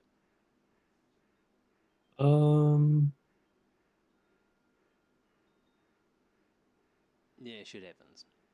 yeah, I don't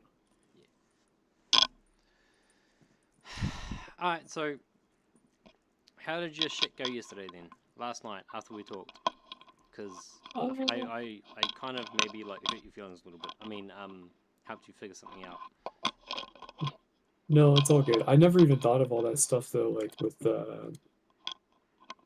changing risk management day to day instead of just right off the bat. But I think the other thing you said was more important than that stuff though, which is just get it working, get it in the market, get it just doing stuff.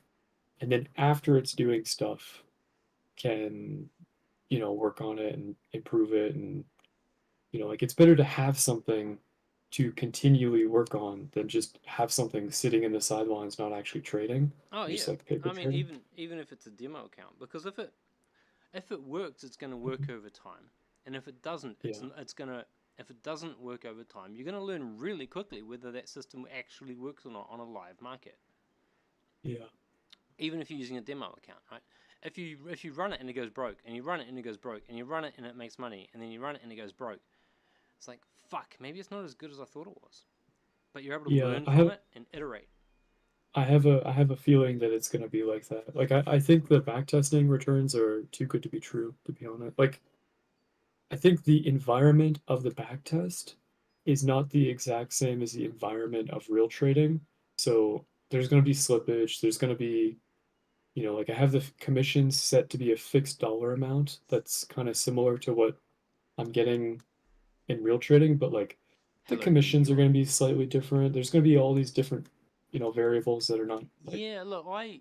I when I first got into trading, first got into trading, I was doing options trading, which has zero slippage, and it's basically gambling, right? It's gambling at it's a 0.9 to 1, right? If you win, you get 0.9. If you lose, you lose 1. So it's basically like gambling at a casino with a 10% bias to lose Mhm. over time. From that, Yeah. I got interested in actual trading, real trading, and I started trading, backtest trading on 1 minute time frames. Going, hell yeah, I'm good at this. It was so easy to do. Okay, I was making theoretical money on my backtesting all the time, and then I'm like, let's go. I put, I don't know, $1,000 in or something, and I started taking trades, and I would take the trade, and I would hit click enter, and before the enter screen would leave, it would take the trade and then close the trade, Mhm. and I would just Yeah. lose that $10. Actually, it was probably like 100 the first time because I was running at like 10%. So I go click and I go pff, gone. I'm like, how did I just fucking lose that? I only just opened it. What the fuck? Right? On Mhm. the 1 minute time frames. Do you know what was going on? What? Spread. Mhm. So if you look at my chart, you can't see it. I'll do this for the 3 people who are watching who can see my chart. I was taking 1 minute trades. Here's a 1 minute trade right here. Mhm. Okay? Now,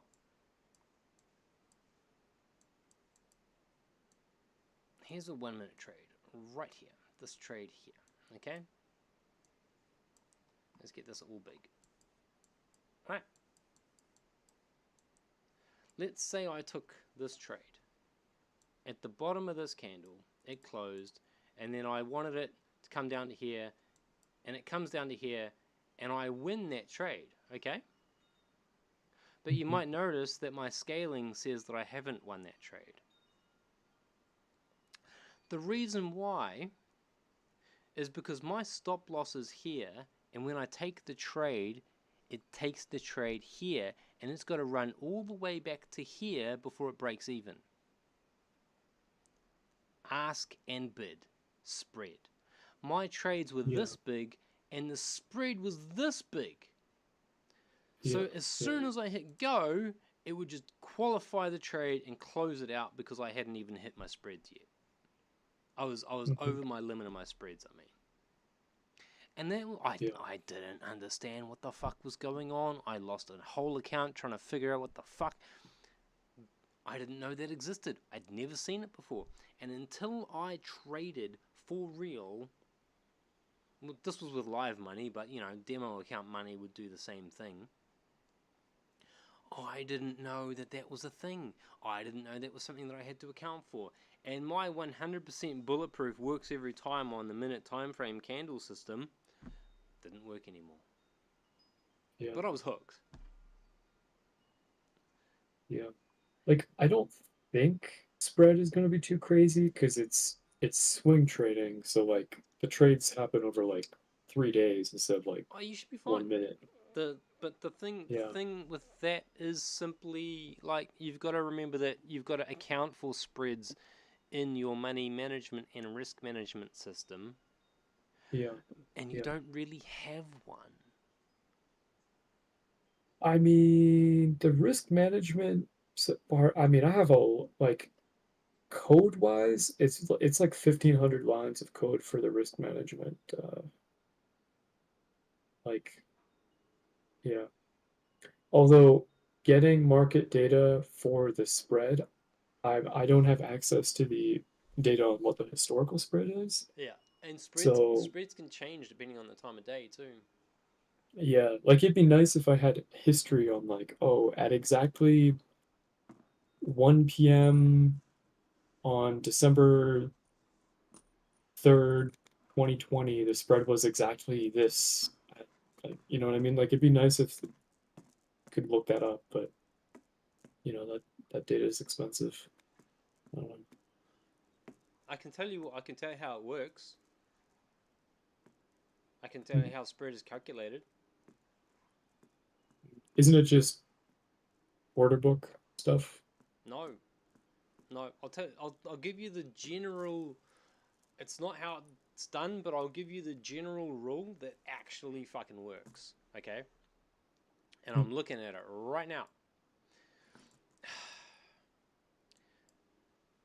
It happens from pre-market. The biggest spreads are pre and post market of the New York open and close. New York open spreads fine. New York close spreads go fucking wanky for 2 hours. The wank is about the equivalent of the gap at the time of close. Okay. That's it. You can literally see it right here. Look, you can actually see the gap here is actually the spread. So the gap is from here to here, or you could say the gap was from here to here, right? But this area here is what the gap is, and this is what it is. It's very, very close to that number. It's kind of hard to explain on this. It's actually easier to show you on like an hourly chart.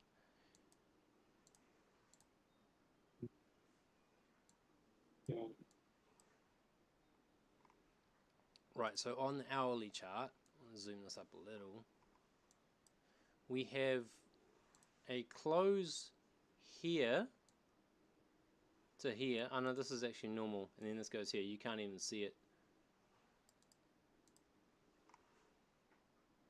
The other way to look Yeah. at it is it's almost like it can be around about 1 ATR. I mean, I always thought that the spread was just the difference between the bid and the ask, and there's like a little separation between the bid and the ask that Yeah, during session, it can be really small. Like it can be the equivalent of a 1 minute candle, yeah. right? Which is great. It can be less than a 1 minute candle. On gold, it's always less than a 1 minute candle. The the issue is that when the New York session closes, I'll show you exactly what's wrong with it right now. The only market that is actually open right now, it just opened the US Sydney one, for the last 2 hours, 3 hours, has been the New Zealand market. And no one's awake and no one trades it. So there's no one to trade. So there's the gap between buyers and sellers is bigger, so your spread is bigger.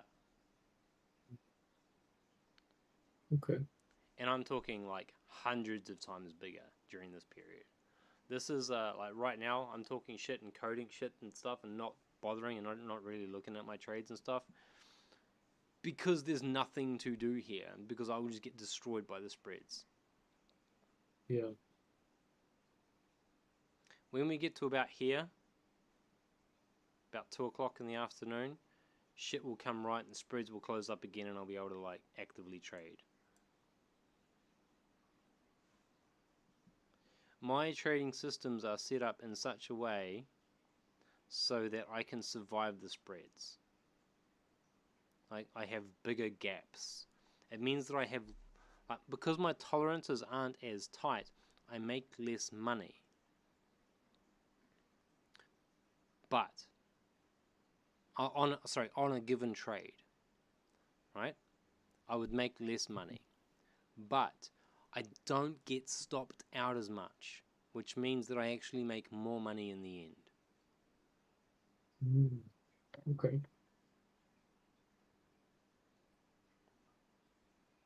Okay, I'm gonna write that down and put it with the other. So spread, ATR, that kind of thing. Trying to find where I wrote the other stuff down. If I can see one with a big gap, that would be great. Here's one with a gap. Look, perfect, exactly perfect. Here's one with the gap. You can see it. Drawing tool, right here. There's the close. There's the open. It's all about to close up again, okay? But that's the distance there. The spread's just a little bit shorter than that. The spread's closed up. So when at bang on this time of day, which was like 9 o'clock in the morning for me. Yep, there you go. It's 9 o'clock in the morning. So 2.5 hours ago. 3 hours ago. 3 hours ago. Whatever the time is for you 3 hours ago. At the close of that candle there, the market also closes. And you get a gap. And the gap was... There's the close, and then it gaps down to this point here. That gap becomes the equivalent of the spread. Well, the spread becomes the equivalent of that gap, and basically stays that way for 2 or 3 hours. Okay. And then, usually by now, I'm not sure why, usually that has closed up about now, just after 12. It closes back up to nothing, and you can trade again. Okay. I don't know why today it isn't doing it. And just as importantly, I don't know why today, because my data isn't populating like it was last night. And I don't know if I broke something, or if the internet broke something, or if my code broke something, or if... I don't know, because it's brand new. Actually, Yeah. I can check this. I can go check Lux's version. Let's see what that does right now. Because it's based off something that Lux did.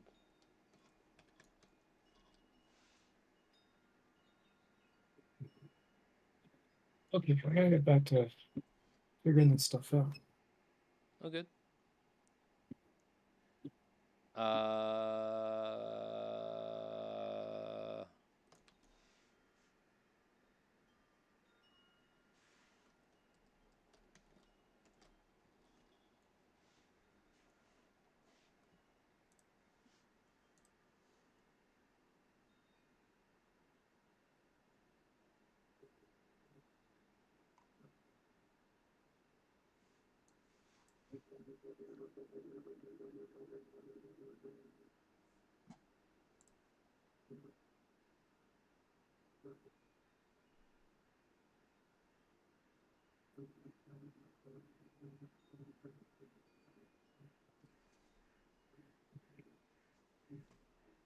Yeah, so he's collating data.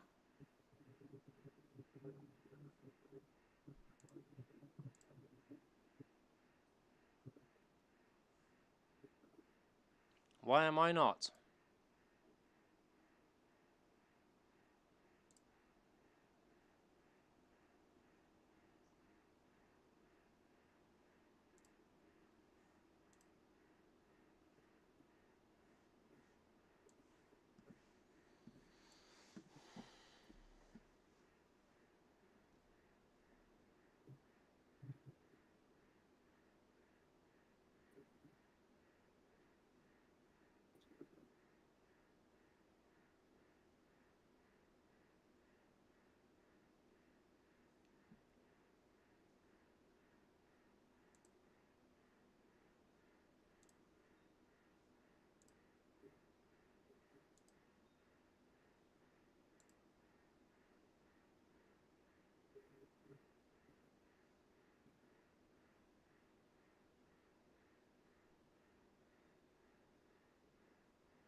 Why is this no longer collating? Why is it no longer visualizing the data? It's the exact same setup. I don't understand.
Yo.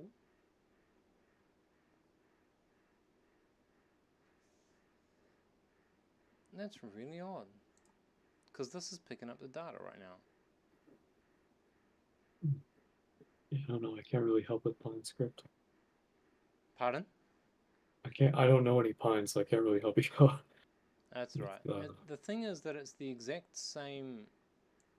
This here is based off this row here, with all of the other shit removed, and then I collate the data differently to what he does. But it uses the same base idea to scrape this information, or to aggregate this information.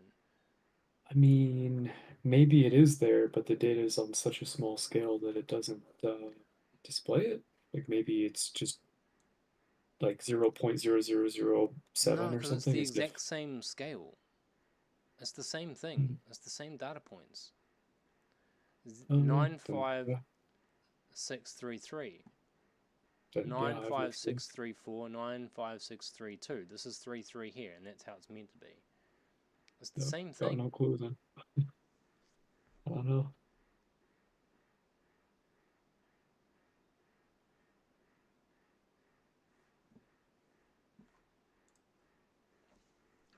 I'm gonna go and ask an AI.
All boring, very code.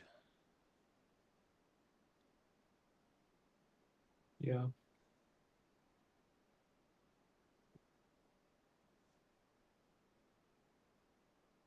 Okay, I'll be back in a bit. I'm gonna go. No worries, man. Yep.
95620.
Let's go do some music. Ew.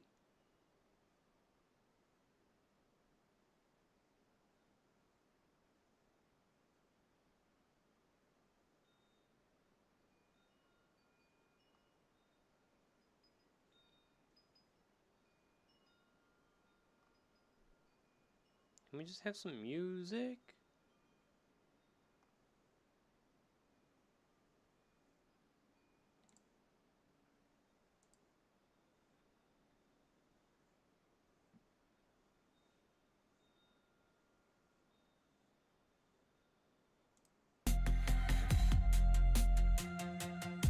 Fucking AI generated shit.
breath pulls me within. Within, cardinal sin.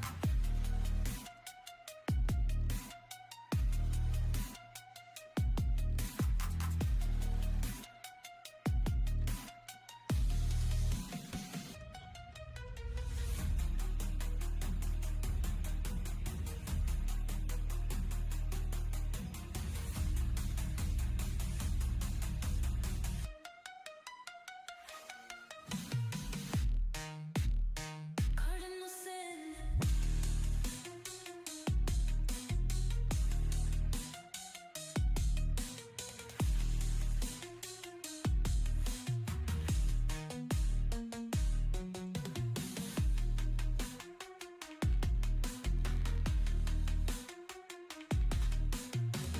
Low vibrations, whispered sin. Echoed breath pulls me within. Within, cardinal sin.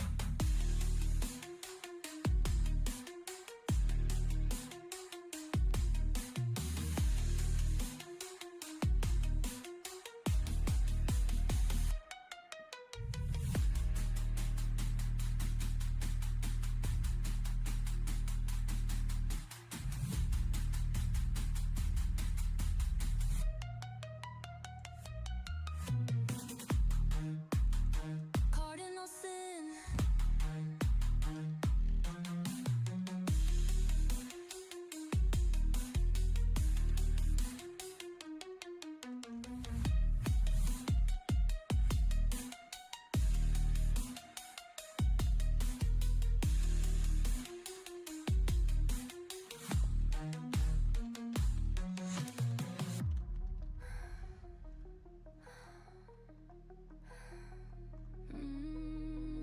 Low vibrations, whispered sin. Echo breath pulls me within. Within, cardinal sin.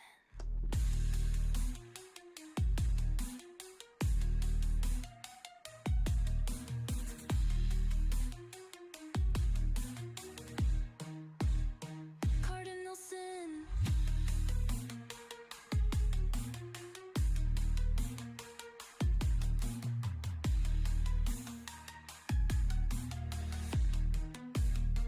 Cardinal sin.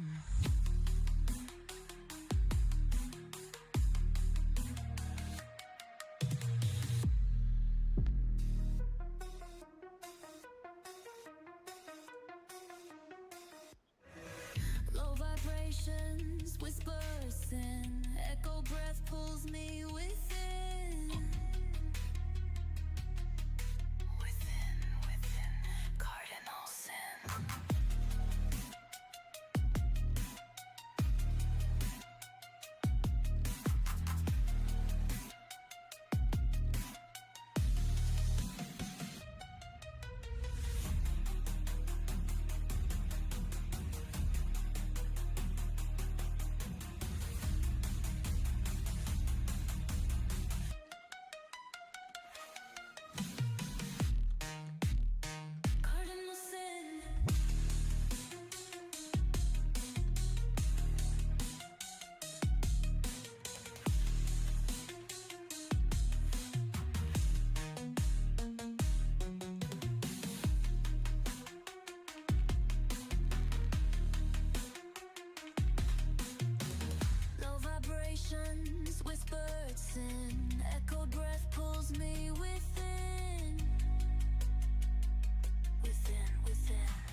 whispers in, echo breath pulls me within. Within. Cardinal sin.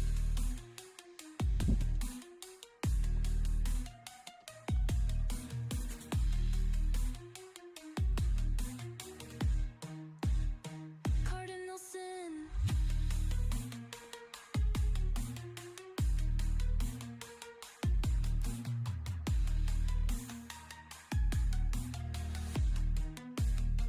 Cardinal sin.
trading, revenge trading, all of that stuff. I was I'm gonna say, not- what was not- your reaction? yeah, You're so- literally diving straight yeah, back in. I just thought, well, this is obviously a scam.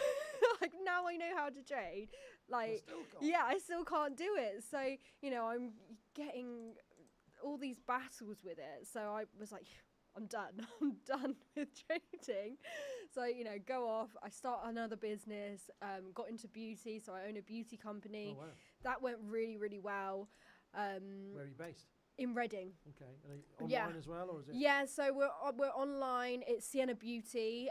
Like I said, it's a completely different industry. I was really, really enjoying that. I ended up opening my own salon at one point. But yeah, the thing is with that is that you physically have to be there to make money. And I think for me, one of my goals has always been to, you know, make money from wherever so that I could travel and You're totally mobile. It's brilliant. yeah, exactly. And I think there was just something missing with the beauty industry You've for still me. got that little figure on your shoulder. Yeah, there was. Trade, come Yeah, trade. no, I was still seeing certain people trade, and you know, one of my good friends, we stayed in contact, and I know that he started to trade, and he launched a business, and we got back in contact, and I was like, it's trading again. It's here again. And I was like, you know, oh, God, like, why does this keep coming back round? It's a sign. Yeah, it was a sign because last year I had a little girl, so she's Oh, now fantastic. 6.5 months old. What's she called? Maya. She's a great girl, but becoming a full-time mum obviously meant I couldn't work in the salon. Yeah. So this was for me something that I was like, I have to do something because it's. I would say, like, I'm not like a workaholic, but I enjoy business. Like, I enjoy doing something for myself. So So it's perfect mix. I got pulled back in again. But this time round, I feel like I'd learnt a lot from all those mistakes. Yeah. I'm also a very different person to who I was 8 years ago because I'm 28 now and obviously been 20 at the time. Different cycle, isn't it? Different And you're now cycle, you know. Different responsibility. Exactly. So I was not so much a reflective person, whereas now everything that I do, especially, you know, after opening up a business, having to be reflective and seeing where those mistakes are, I was able to do that with trading. So I started trading alongside with my friend who had the education company, the Money Wi-Fi Club, which they're absolutely amazing. But what I started to figure out was I needed to find a strategy that worked for me around my life. And this is and yeah, rather than this on the shelf. yeah, winner takes exactly. all, And it's not there. I realized that, you know, this wasn't about money. This was about getting good at this skill and creating an edge and a strategy that works for you And instead the of money what. takes care of itself. doesn't it? Yeah, exactly that. So I, you know, been spending the last year figuring that out and basically going back to basics, which, yeah, within the past year, that's what I've been focusing on, and I've really, I guess, fallen in love with trading now. Brilliant. After it's a love-hate relationship, it isn't it? has been a love-hate relationship. But I think when you realise and take that step back and realise actually, you got to look at yourself. Yeah. And when I finally did that, and it was a hard realization because it was always like, oh, it's too volatile, it's the markets, this is going on or that's going on. And, you know, I still struggle with that now, but at least I'm so much more aware and we're on the right track finally.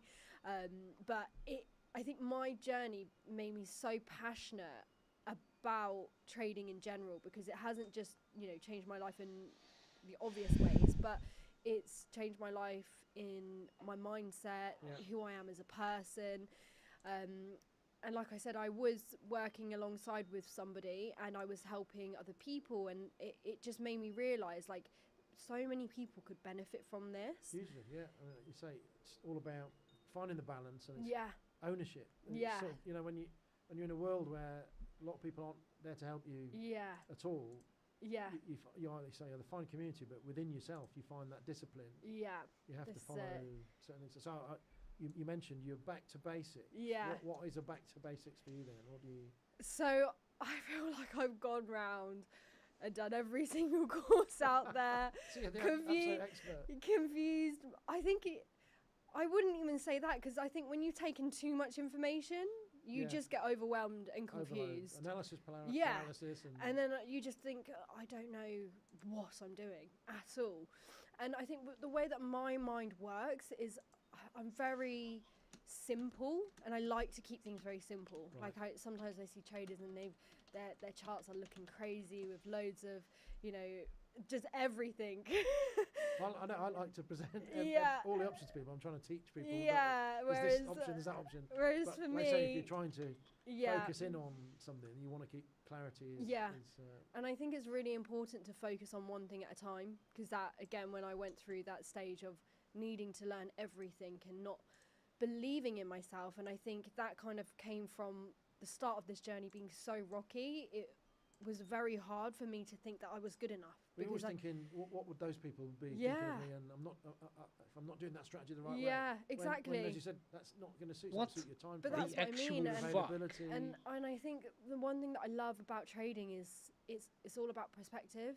There is no real right or wrong as long as you're profitable at the end of the day. But This is so many people get very wrapped up in, you know, all of this terminology to sound cool, basically. Well, most of the time it's there to, Yeah. to like confuse you. Isn't Yeah, it? And to mean exactly. that you can charge you more commissions. at Yeah, something. It's yeah. just to get in So the way.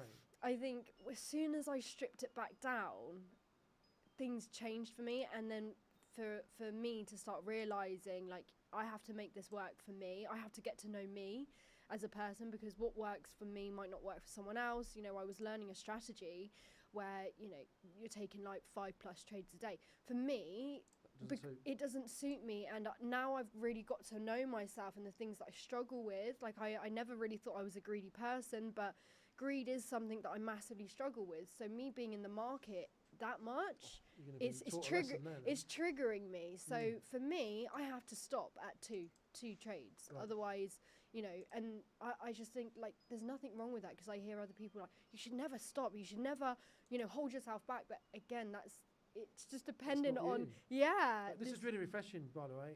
Anyone that's watching, this is really honest, quality stuff. Yeah. Because you get all this nonsense, and you know, I forgot the old you versus you special that everyone drags out. It really, you can't get any more plain and simple than that. Yeah, it's got to exactly. Be you. And I think, you know, like I said, people get very wrapped up in, I think, you know, the way that trading looks online is very flashy, it's very cool, whereas when people ask me, like, how I trade, they want me to tell them, like, some big secret, when it's just like, when I tell them how simple I trade and how much I've stripped it back, they're like, is that it? You know, Right, come on like- then, let's hear it. What do you do? What is stripping back? What do you For trade? me, And it is, what strategies do you use? so I love gold. It's been What a a beast, lot. what a beast. I love I have a gold. love-hate relationship with it, Yeah, yeah. it has been a love-hate relationship. But I always revert back to gold. Currently do only trade forex. I want to start with futures as well, but currently gold. I think US. you'll find futures useful for gold. Yeah. Because there's a lot of fundamentals behind Yeah, it. exactly. But also you can trust the price more rather than the Yes. CFDs, different prices all over. Yeah, yeah. And because it's so volatile, the spreads are wide. Exactly. It's So, tricky. but yeah, I kind of reverted back to gold as, you know, my main focus, because I think it's really important that you do master one thing at a time. I kind of trade if nothing's coming through on gold, you know, Euro USD, just the kind of basic currency pairs. And with But having a 1-year-old, 6-month-old? 6.5. She's 6.5 years. No, now. 6.5 months. Gee, Yeah. I thought you said that. So you must be restricted on times that you can trade. Yeah. So at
Let's go with open, shall we?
the moment, it's pretty much pre-London. I was actually up at this morning at 2 o'clock. Or again, I was Yeah, going to say, you I get a chance wa- to trade Asia. 'cause Yeah, you're gonna I be was up. up at 2 o'clock this morning looking at the Asian session because it's actually been a very good market recently. Yeah. So I quite like the idea of getting everything done and then just having my day. Right. So I'm not, I'm not against that idea. So I'm looking into that. But yeah, it's very You can difficult find because a routine for I the have child. I have friends Yeah. who are like, they're sending me, what do you think about this? And it's like midday. I'm like, I can't look at the charts because I've been there where I'm trying to multitask in the middle of things. I've been with people, I'm looking at the charts and trying to talk to me. I'm like, just hold on a sec. Yeah. And you're getting annoyed because you can't look at it properly. Yeah. And nobody wins. Yeah, exactly. So yeah, time is limited, and that's why I say, you have to find something that you have to make it suit you, not just what everyone else is doing. And there's, like I said, there's no real right or wrong as long as you're profitable at the end of the day, and it doesn't put you through lots of stress, because that was the other thing. At one point I was profitable, but I was very stressed. And then I thought, being a new mum and dealing with all the things that I deal with, I don't need something else that is going to give me anxiety throughout the whole day. Yeah, I totally get you. I know. I have all that, and then I go and play golf, snooker, and cricket, which are three mind-blowing sports. It's like it's such a relaxing. You've got, so, given that you've got a child, have you got any way of getting away from it all at the minute? What do you do to escape? Yeah, it's been a bit tough really in that area. Yeah, so you've got to just you've got to keep the stress to a minimum. Yeah, exactly, and I think that's why again I've become so. I'm not gonna say I feel like the word obsessed sounds like really aggressive, but I love trading, and I feel like if I can get myself into a good place, I can take her on holiday, we can have the weekends, because obviously the market's not open at the weekends, we can do things, so you said obsessed, but do you not think, and from everything I've heard from you so far, you've become more professional about it. You've had a business, I just love you treat it. this as a Yeah, business, don't you, exactly, and I think that's the thing, like you can't be halfway house. No. And that's something else that's coming across. Yeah. You're either in or you're not. Yeah, that's what I think that's my personality in general. So again, I think with trading, it's actually got me to know myself a lot better. I've seen maybe some weaknesses, but I'm I've just also enjoying watching your face as you talk about this, because you can see that it really has. It's been a journey. It's been such a journey, and you don't realise you're on that journey until you actually look back over it. And you think, wow. Like, when you say journey, and you weren't that profitable, did you lose a lot of money as a result? Or yeah, I would say. Another psychological stick. Yeah, exactly, and I think that's why within the past year I've struggled, because I lost a lot of money, and I kind of explain it in the way, if you've had like an abusive relationship or something, and you go into a good one, you're not going to go in the same as someone who maybe has never you're scarred. So I did go through a phase of, and I still do sometimes, where I get scared to trade, because that trauma sneaks in. You've actually been reading my books. I think it's so important that we voice these things for beginner traders coming in, because like I said, that's become a passion of mine now, to actually help beginner traders at the beginning part of their journey. It's a classic, because the two skills are knowing when not to trade, which hardly anyone tells you about. No, because it's all about. And then the other side is getting everything totally set up, not doing it and watching it win. Yeah. And then you go and put it on and you lose. Yeah. It's like, what's going on? Who have I upset? And that is a big thing to get over, isn't it? Massive. As long as you know that you're creating a system for yourself. Exactly. You can go back to it with confidence, but we're all going to have, even the best traders, they're lying to you when they say that they don't have the same issues. Yeah, and this is the thing, like I've known quite a lot of traders, and I know a lot of their stories, and more recently I've kind of been a lot more active on my socials, and people have been saying things like, why would I learn from you if you've just lost money? And for me, I'm like, why would you not? Why would you not learn from my mistakes so that you should? Because that's the classic way of learning. Yeah, it's not mistakes. It's a learning curve. Like I've learned from them. Other people can learn from them, because I actually kind of fell into teaching because I was helping my friend, and she really struggled with, you know, all the terminology of it. And I think this is why I became so passionate now about building my female community, because a lot of my girls are like, I would have loved to do it, but I would never approach these guys. It looks really complicated. And they make it slightly aggressive yeah, as they're well, very aggressive. Like, Slightly. because when I started, they were, because I would ask for help and they were like, no. Yeah, it's kind of sink or swim. Whereas I think with women, there is a bit more of a softer approach when it comes to business and teaching, you know, that you've got that kind of feminine touch to it. So recently I've had a lot of women coming forward saying, I really want to learn how to do this, but, you know, it just looks so complicated. Like I said, everyone makes it seem very, very complicated. And that's just... But there's a way of cutting through it. Yeah, and I think that's... And do you look at fundamentals and data, or you just... So that fundamentals, I do look at it, but it's never something that I've done even kind of outside of trading. So I'm someone that kind of avoids the news a lot, because it's a very negative space, isn't it? Well, so it really can be. There's a massive bias in a lot of channels, aren't there? So exactly. If you don't know that, you're going to be taken down a path. But I do want to learn more about that, because especially because I trade things like, you know, gold. Yeah, which is all moves on all the fundamentals. It's fundamentals and I, emotion. that's one of the reasons I like gold. Because it is a fundamental as well as a quite a pure. When the physical's not involved, it's a very classic technical market. So exactly. So it's fun to trade when in those periods when it's very nice until it becomes evil. So I'm interested. So you've got a community of female traders. Tell me more. This sounds brilliant. So it's actually called Back to Basics. Oh wow. Yeah, Back to Basics FX, because I felt like that was the turning point for me, going back to basics. And I found teaching my girls, they needed it stripped back. And that helps you cement it as well. Massively. It also holds me accountable, because like I said, my biggest challenge, I would say, with trading has been the psychological side and getting stuck in your own head, not having anyone to talk to, because it is a very male dominated industry, which is nothing wrong with it, but I've never really had anyone to talk to about these things. So that whole premise of win rate, if you're anywhere near 50%, you're doing amazing.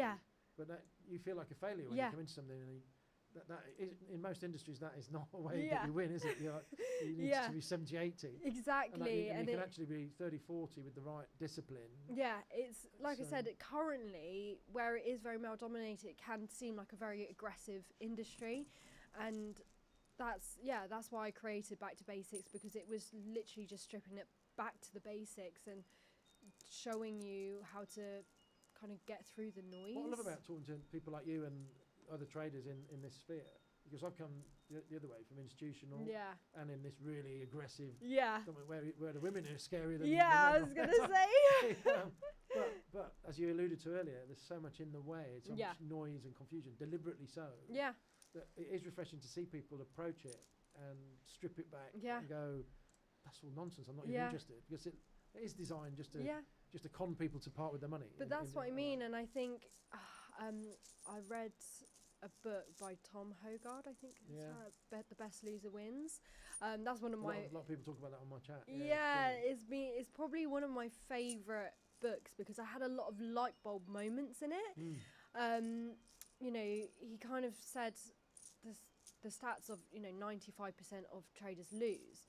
So why do we trade like 95%? You know, why are we going down this route of complication and all these things that technically is put out there so that you can lose money? It's classic, because again, as you say, if you're talking to the beginners, 95% of people lose overall. But within that, you're winning and losing. And it's a case of realising that you can get there. There is that opportunity. It's just a lot of it's stacked against you. Exactly. It's to get the right hand, isn't it? So.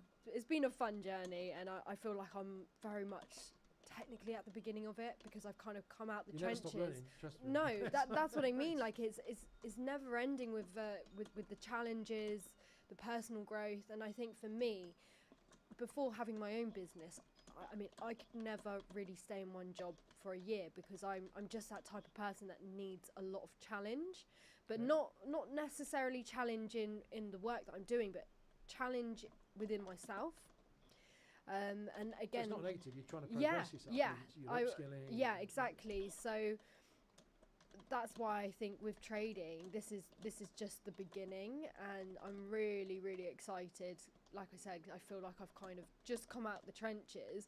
I'm not nowhere near where I want to be, but we're on the right track. Yeah, and you said the next stage, and where, like I said, the big light bulb moments come from, is when you then get that fundamental overlay. Once you get time, you can't force it. It's just like the technicals. It takes time to learn, doesn't it? Yeah. And it takes time to learn the fundamentals, and when eventually they sit together, that'll open up even more challenges, which I'm sure from the sound of it you're going to go down that road at some point. Yeah, definitely.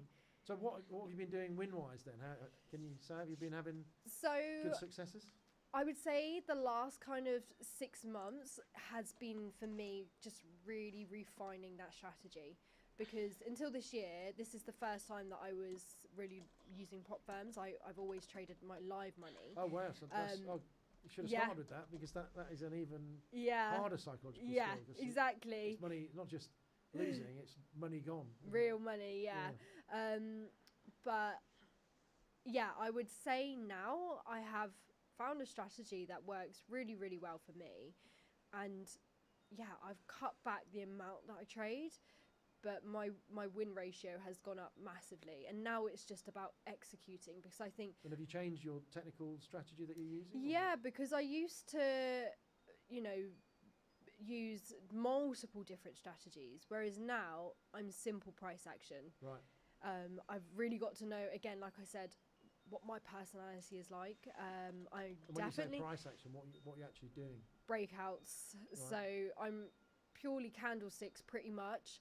So you're literally you're having to watch the trades. Yeah, I'm a scalper. Yeah. I always go back to people, when you're struggling, just go and spend half a day watching the actual action. And you'll start to see where the limits are. People talk about the order blocks and filling in gaps and stuff. You'll see it. And you'll see when someone's moved their limit. Yeah, it's very, very interesting. And like I said, I'm a very reflective person. So I like reacting to the market rather than predicting. Yeah. Because I used to try and predict it. With all these, if that doesn't sit with your psychology, it doesn't seem to sit with losing on something you're not comfortable with. Yeah, exactly. Whereas with price action, I feel like I'm just reacting to it in real time. You own it because it's a decision made on everything you've seen. Yeah, exactly. And you can kind of follow those simple systems or steps that you kind of put in place. But like I said, for me, I want to be in and out of my trades quite quickly at this stage in my life. It's not that way forever, but just circumstances right now. I don't want to feel anxious because I'm in a trade all day. I want to be in and out of the market, and like I said, I like being reflective, so I like observing the market, seeing how it moves when it gets to certain areas, picking up those candlestick patterns, and I feel like something in me just switched with it. Instead of working against it and being biased all the time, it was purely just what the market was telling me, and I feel like it leaves clues. So this is like, to Rutger, for him it was a big game plan. He wanted to learn the rules, how to play. It's a real attraction, isn't it? It's something that you should be able to conquer, but you're playing against everyone else. And I always try to say to people, you say there's 20 different kinds of traders. They're all doing something at the same time. So you can't expect one strategy to win all the time. Because by definition, it's not going to be the predominant one, is it? Exactly. But if you can find periods where you can find one, it's down to you, isn't it? And I think since doing that, when I do take a loss, I don't feel as bad, because like I said, it's a loss, But it's expected now. You understand that it's part of the process. Exactly. Yeah. Whereas I really struggled with the emotion of it before. Whereas now, if it, I execute the plan. If it goes my way, it goes my way. If it doesn't, it doesn't. And I've executed it by ticking all the boxes. Yeah, you've owned it. You've done the right thing, so you know that process will work. Yeah, exactly. And you have to understand that losses are part of the game, and when they do come, because they're in a controlled way, it doesn't hit you as hard. Yeah, it's when you start messing around with it. Yeah. And trying to force a win. Yeah, That's the hard thing to learn. Yeah, isn't it? 100%. And still make those mistakes. And even now, like every day is a battle with that psychology, of those bad habits. Yeah, let it loose. And also, being around other traders who are constantly trading, it makes you feel like I need to be in the market. I need to find an opportunity. Whereas, yeah, sometimes you just got to show it back. You need to block out the noise. I know, 'cause I'm finding it hard these days because I'm now intraday having to look at everything to tell everybody what's going on. Yeah. I'm talking myself out of what I'd normally. I'll have identified it, ticks every box, and that's where the bias is. Just put it on. Yeah. But whereas now I'm trying, but you've got to be careful because this could happen and that. As a trader, you've got to be able to focus and stick to whatever your strategy is. Yeah. Which is like I said, really, really hard in a world of noise with so many things that work for so many other people that you. Like I said, like I even now, like I said, still struggle. It's still a work in progress, but that's why I think this is the beginning of the journey. What the hell's it been like trading since Trump got in? What do you think about him and Musk? Does it? Yeah, it's brought a lot of volume, and I've actually quite enjoyed it. Right. Because, like I said, ever since I have purely focus on price action, I don't try to predict what's going to happen. You're just reacting, and there's such a lot of volatility. Yeah, and because of the strategy that I use, which is the breakout, at the moment with gold, is brilliant for me. Yeah. Whereas I know a lot of people are struggling with it because it gets to an area and they're like it has to come down or it has to go up, and it doesn't have to. It doesn't have. Yeah. But it just. I think AI or something is all over gold because there's been so many classic TA setups that have been broken. But this is what I mean. Like, what the hell's going on? Yeah, like if you're a momentum trader that goes with it. Yeah. Happy days. Exactly. So I've actually been loving it, and I think for me that again was another light bulb moment of I need to stop trying to fight against the market and just go with it. Yeah. I don't want to. That is a hard skill to have, Oh, 100%. And the more you know as well. Yeah. As you alluded to, that's what I mean, because I was struggling with it, it's but really then strong discipline you've got there. Yeah, I like I said, I just had to cancel out the noise. I had to just get rid of all these indicators that were confusing me, and this saying this thing and that saying that thing, and just go with what I can see.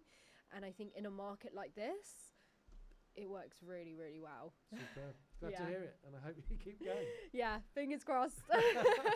So, Alpha Cap family, I hope you enjoyed that because we've gone on for a long time there because we've enjoyed it so much. It's been brilliant. And that shows you, Dowie, some fantastic insights into trading world. If it's a hard start, let's go. This is learn great. As much as you can, stick in the game, and hopefully you'll find your place. And it is really all about finding We shall see what we shall see, boys and girls. 100%. Fantastic. You stick with it. Fantastic story. Thank you for talking to us today. Amazing. Cheers.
All of your porn.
The sun had barely risen over one of London's most exclusive streets when investigator Alexei Mastros takes his position, 20 meters away from a mansion worth tens of millions of pounds. He's hunting for a ghost, a man who controls one of the internet's most visited websites, but who has also managed to leave almost no trace of his existence online. While Mark Zuckerberg testifies before Congress and Elon Musk's every tweet makes headlines, the king of internet adult content has stayed completely invisible. If you googled his name, you'd find virtually nothing. As the first hints of daylight touch the mansion's windows, Alexei notices movement inside. After months of searching, he's about to come face to face with one of the internet's most powerful and secretive figures, the king of adult content. But just finding him is one part of this twisted story. The real questions are, why has this man gone to such extraordinary lengths to keep his identity hidden? What unethical, if not evil activities had afforded him such a luxurious lifestyle while staying under the radar? Well, the answer to all of these questions would reveal a tale of exploitation, corporate intrigue, and a reckoning that would eventually bring down an empire, starting with this moment on a quiet London street.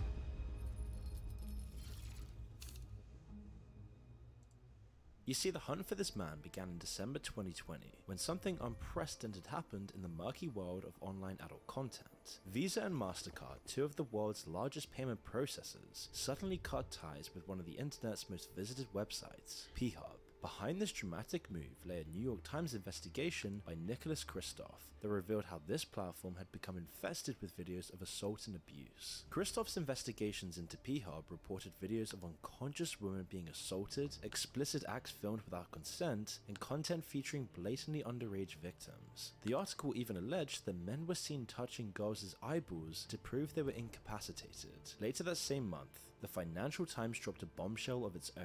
As its reporters dug deep into P-Hub's elusive parent company MindGeek, they stumbled upon traces of an enigmatic figure lurking in the footnotes. This mysterious individual seemed to pull the strings from the shadows, and yet nobody knew who this person actually was. Who was the puppet master orchestrating MindGeek's vast adult content kingdom? Well, his name, as far as the Financial Times could determine, was Bernard Bergmer. Beyond that, they found almost nothing. It was as if the person controlling one of the internet's most powerful companies had been deliberately erased. Back in 2020, searching for the adult content king's name on Google would have resulted in what's known as a Google whack, a rare early internet phenomenon where a search query returns only a single result. Now, for someone controlling one of the most powerful companies in online media, this level of invisibility was almost unheard of. You wouldn't believe the empire this guy had built without anyone ever knowing his name. You see, P-Hub wasn't just another website. We're talking about 3.5 billion views a month. More popular than Amazon, more visited than even Netflix. Wild. And MindGeek, the company behind P-Hub, wasn't running just one site. P-Hub was the crown of a vast digital empire covering UP, RedTube, Reality Kings, Brazzers. Every single adult content site was under its control. They were managing everything, from Playboy's digital content to multiple P-production studios. Together, MindGeek received 15 terabytes of video uploads every day. That's equivalent to half of Netflix's entire content library. As you might imagine, content moderation was woefully inadequate for a network of this.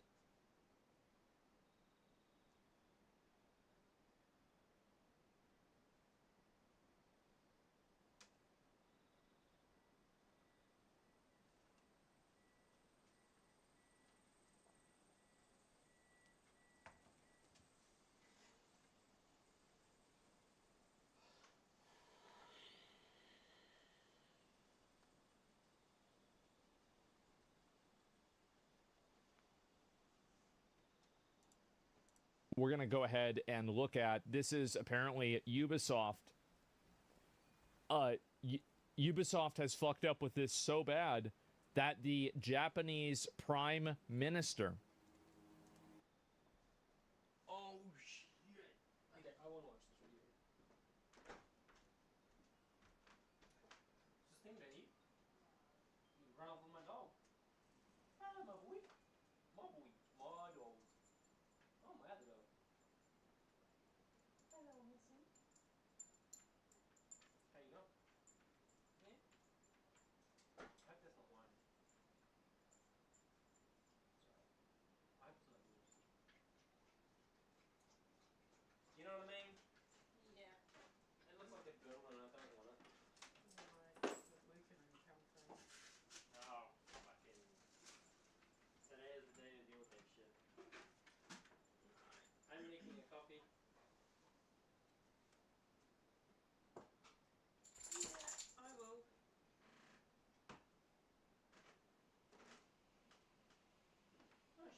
When did I do that?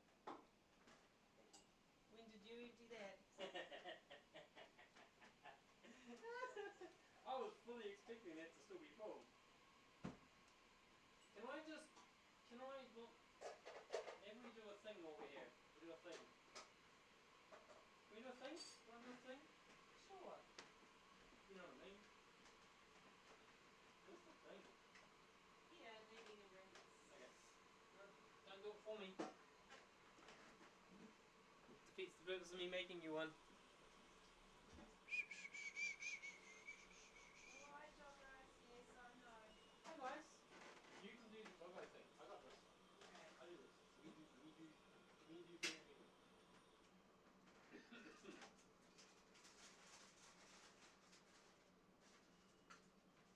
Nope. Nope.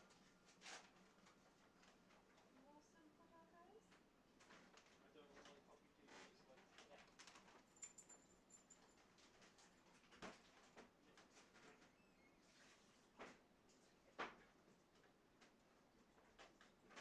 I take your collar.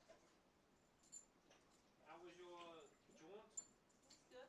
Please tell me you remember to get the thing from the place. I did get the thing from the place. How many?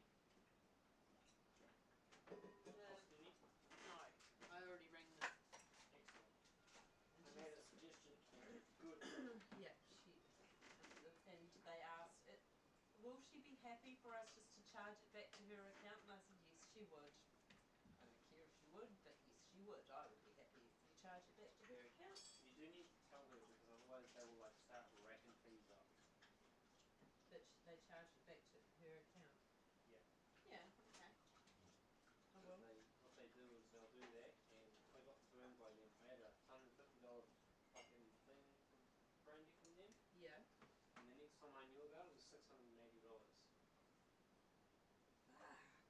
It was just under 700, 680 something, 690 something. They have like a $50 a week admin fee on it. Yeah. Yeah. So you need to tell them. Okay, I will tell her. They should contact her anyway, but that doesn't mean that they will. And that was what I taught them on. Because they didn't actually tell me that they were charging me every week. It might have been in the details, but every time they charge me, they're charging me $50 for admin. You can send an admin reminder that week, thank you. Yeah.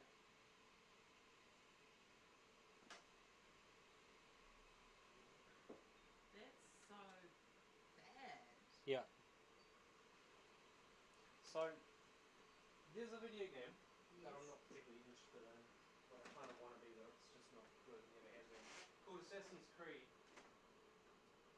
And, short version, you play as a guy who, like, assassinates important historical figures, but you're part of this shadow realm thing, but you try to blend in and be nobody. Right, like the people that assassinated JFK. Like walking in the crowd and you stab the guy. Did you need more water in that kettle? Yeah, and then you stab the guy on the way past and you keep going and nobody notices as you roll over. Like it's quite, but then it's also a parkour game where you're climbing over the tops and shit. You know, so Assassin's Creed. They did a new version. They've been branching out. One was like a Valhalla version. One was a pirate version, which was very little Assassin's Creed, more slashy combat stuff and pirate ships and explosions. The latest version that they've done, that I remember of, was a Japanese version. And it was a Japanese assassin, but there was two characters. One was a female assassin, and one was a black samurai, Afro-American black samurai in feudal Japan. Apparently, there was legitimately a black Afro-American samurai, one dude. Right. Historical. So it's accurate. It's a fucking total DEI farce, right? Anyway. So that was the last I heard about it. I heard that and I'm like, well, I don't play it anyway, not fucking interested, and I'd be surprised if that ends. water? I still didn't, actually. I don't know what the fuck I'm doing with myself. Obviously, this is why people overfill jugs. So I'm used to just making enough for the cup. Yeah. I understand. I'm an idiot. It's fine. So, totally forgot about it. My favorite video game commentator of the moment is Asmongold, and he's popped up. Apparently, Critiquing it. no, Loving it. no. Hating it. He's commenting on a news article, Mm. and I haven't looked at it yet. The Japanese Prime Minister is pissed about the game. Really? Good. That's all I know. I don't know if he's upset at the cultural implications, if he's upset at the violence, if he's upset at disrespecting Japan and Japanese culture in some way, historically inaccurate. Japan loves its historical accuracy. Mm-hmm. And its cultural ethnic homogeneity. And its anti-Chinaicity. And its weebs. But, so, it could be a bunch of things, it could be something else, that's as far as I've gotten. But I was watching a video, and it was I don't know, she'd be like a 30, 35-year-old mum or something from England who's a trader now. Mm. And she's like, yeah, I don't know, I've got B, I've got a child, I've got a 6-month-old, I don't have fucking time for this shit. So she like trades like for 1 minute once a day type shit. Mm-hmm. It's kind of interesting. She looks at the world, she looks at trading differently. So, I don't know, it might like it. She doesn't really explain her method, but apparently she has a very bare bones method of looking at charts, and she teaches it probably in a course that you pay for. Which she makes her money from.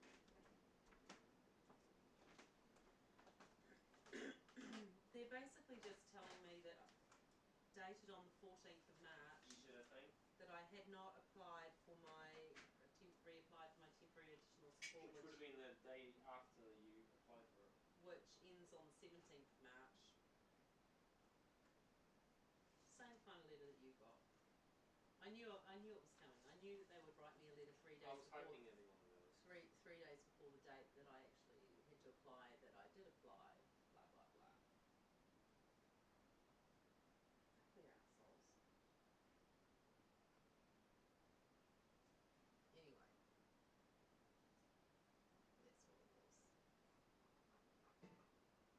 was. I keep hearing noises.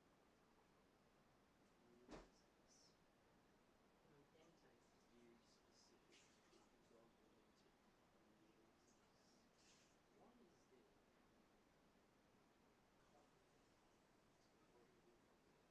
Coffee. What are you talking about? Because you put No, it was you. you put instant coffee in there, and it was already a used cup. Did you have a good parkish? Yeah, we went to the vets first. Is there a specific place this should Yes, come from? yeah.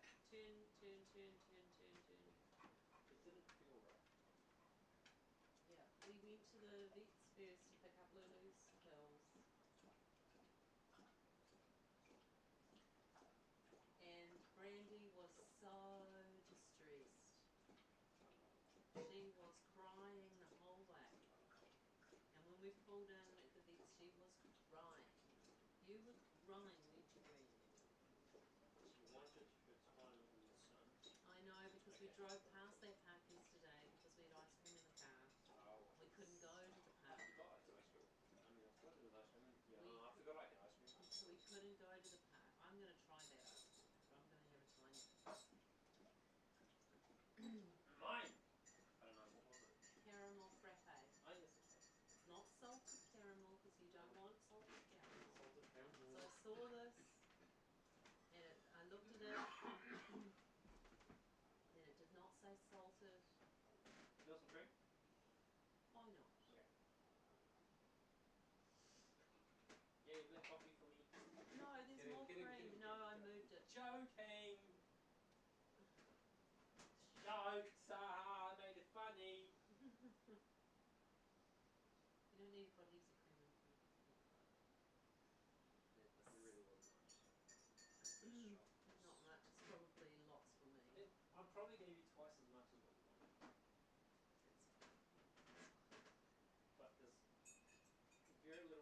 to open your up, so you'll be fine. Hello, buddy. All of that effort. Hello, buddy. So much effort. Hello, buddy. Hello, buddy. Hello, best And buddy. they did have a lovely walk. Hello, best buddy. And they met lots of people and a few dogs. Brandy nipped off with some dog's ball right at the start. Took it a few hundred meters down the beach and then dropped it. So I found it, picked it up, took it back to the dog.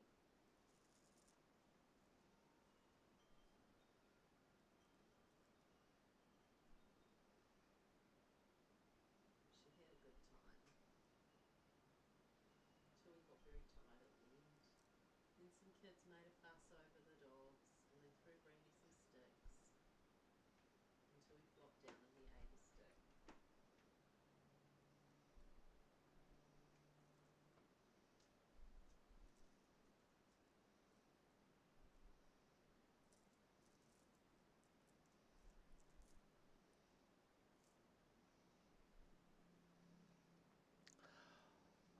Oh.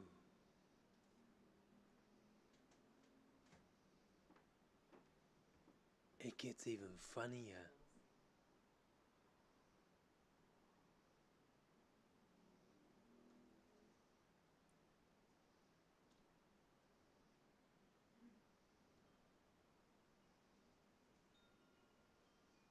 Yeah. Tell me. I just need to set this trade up.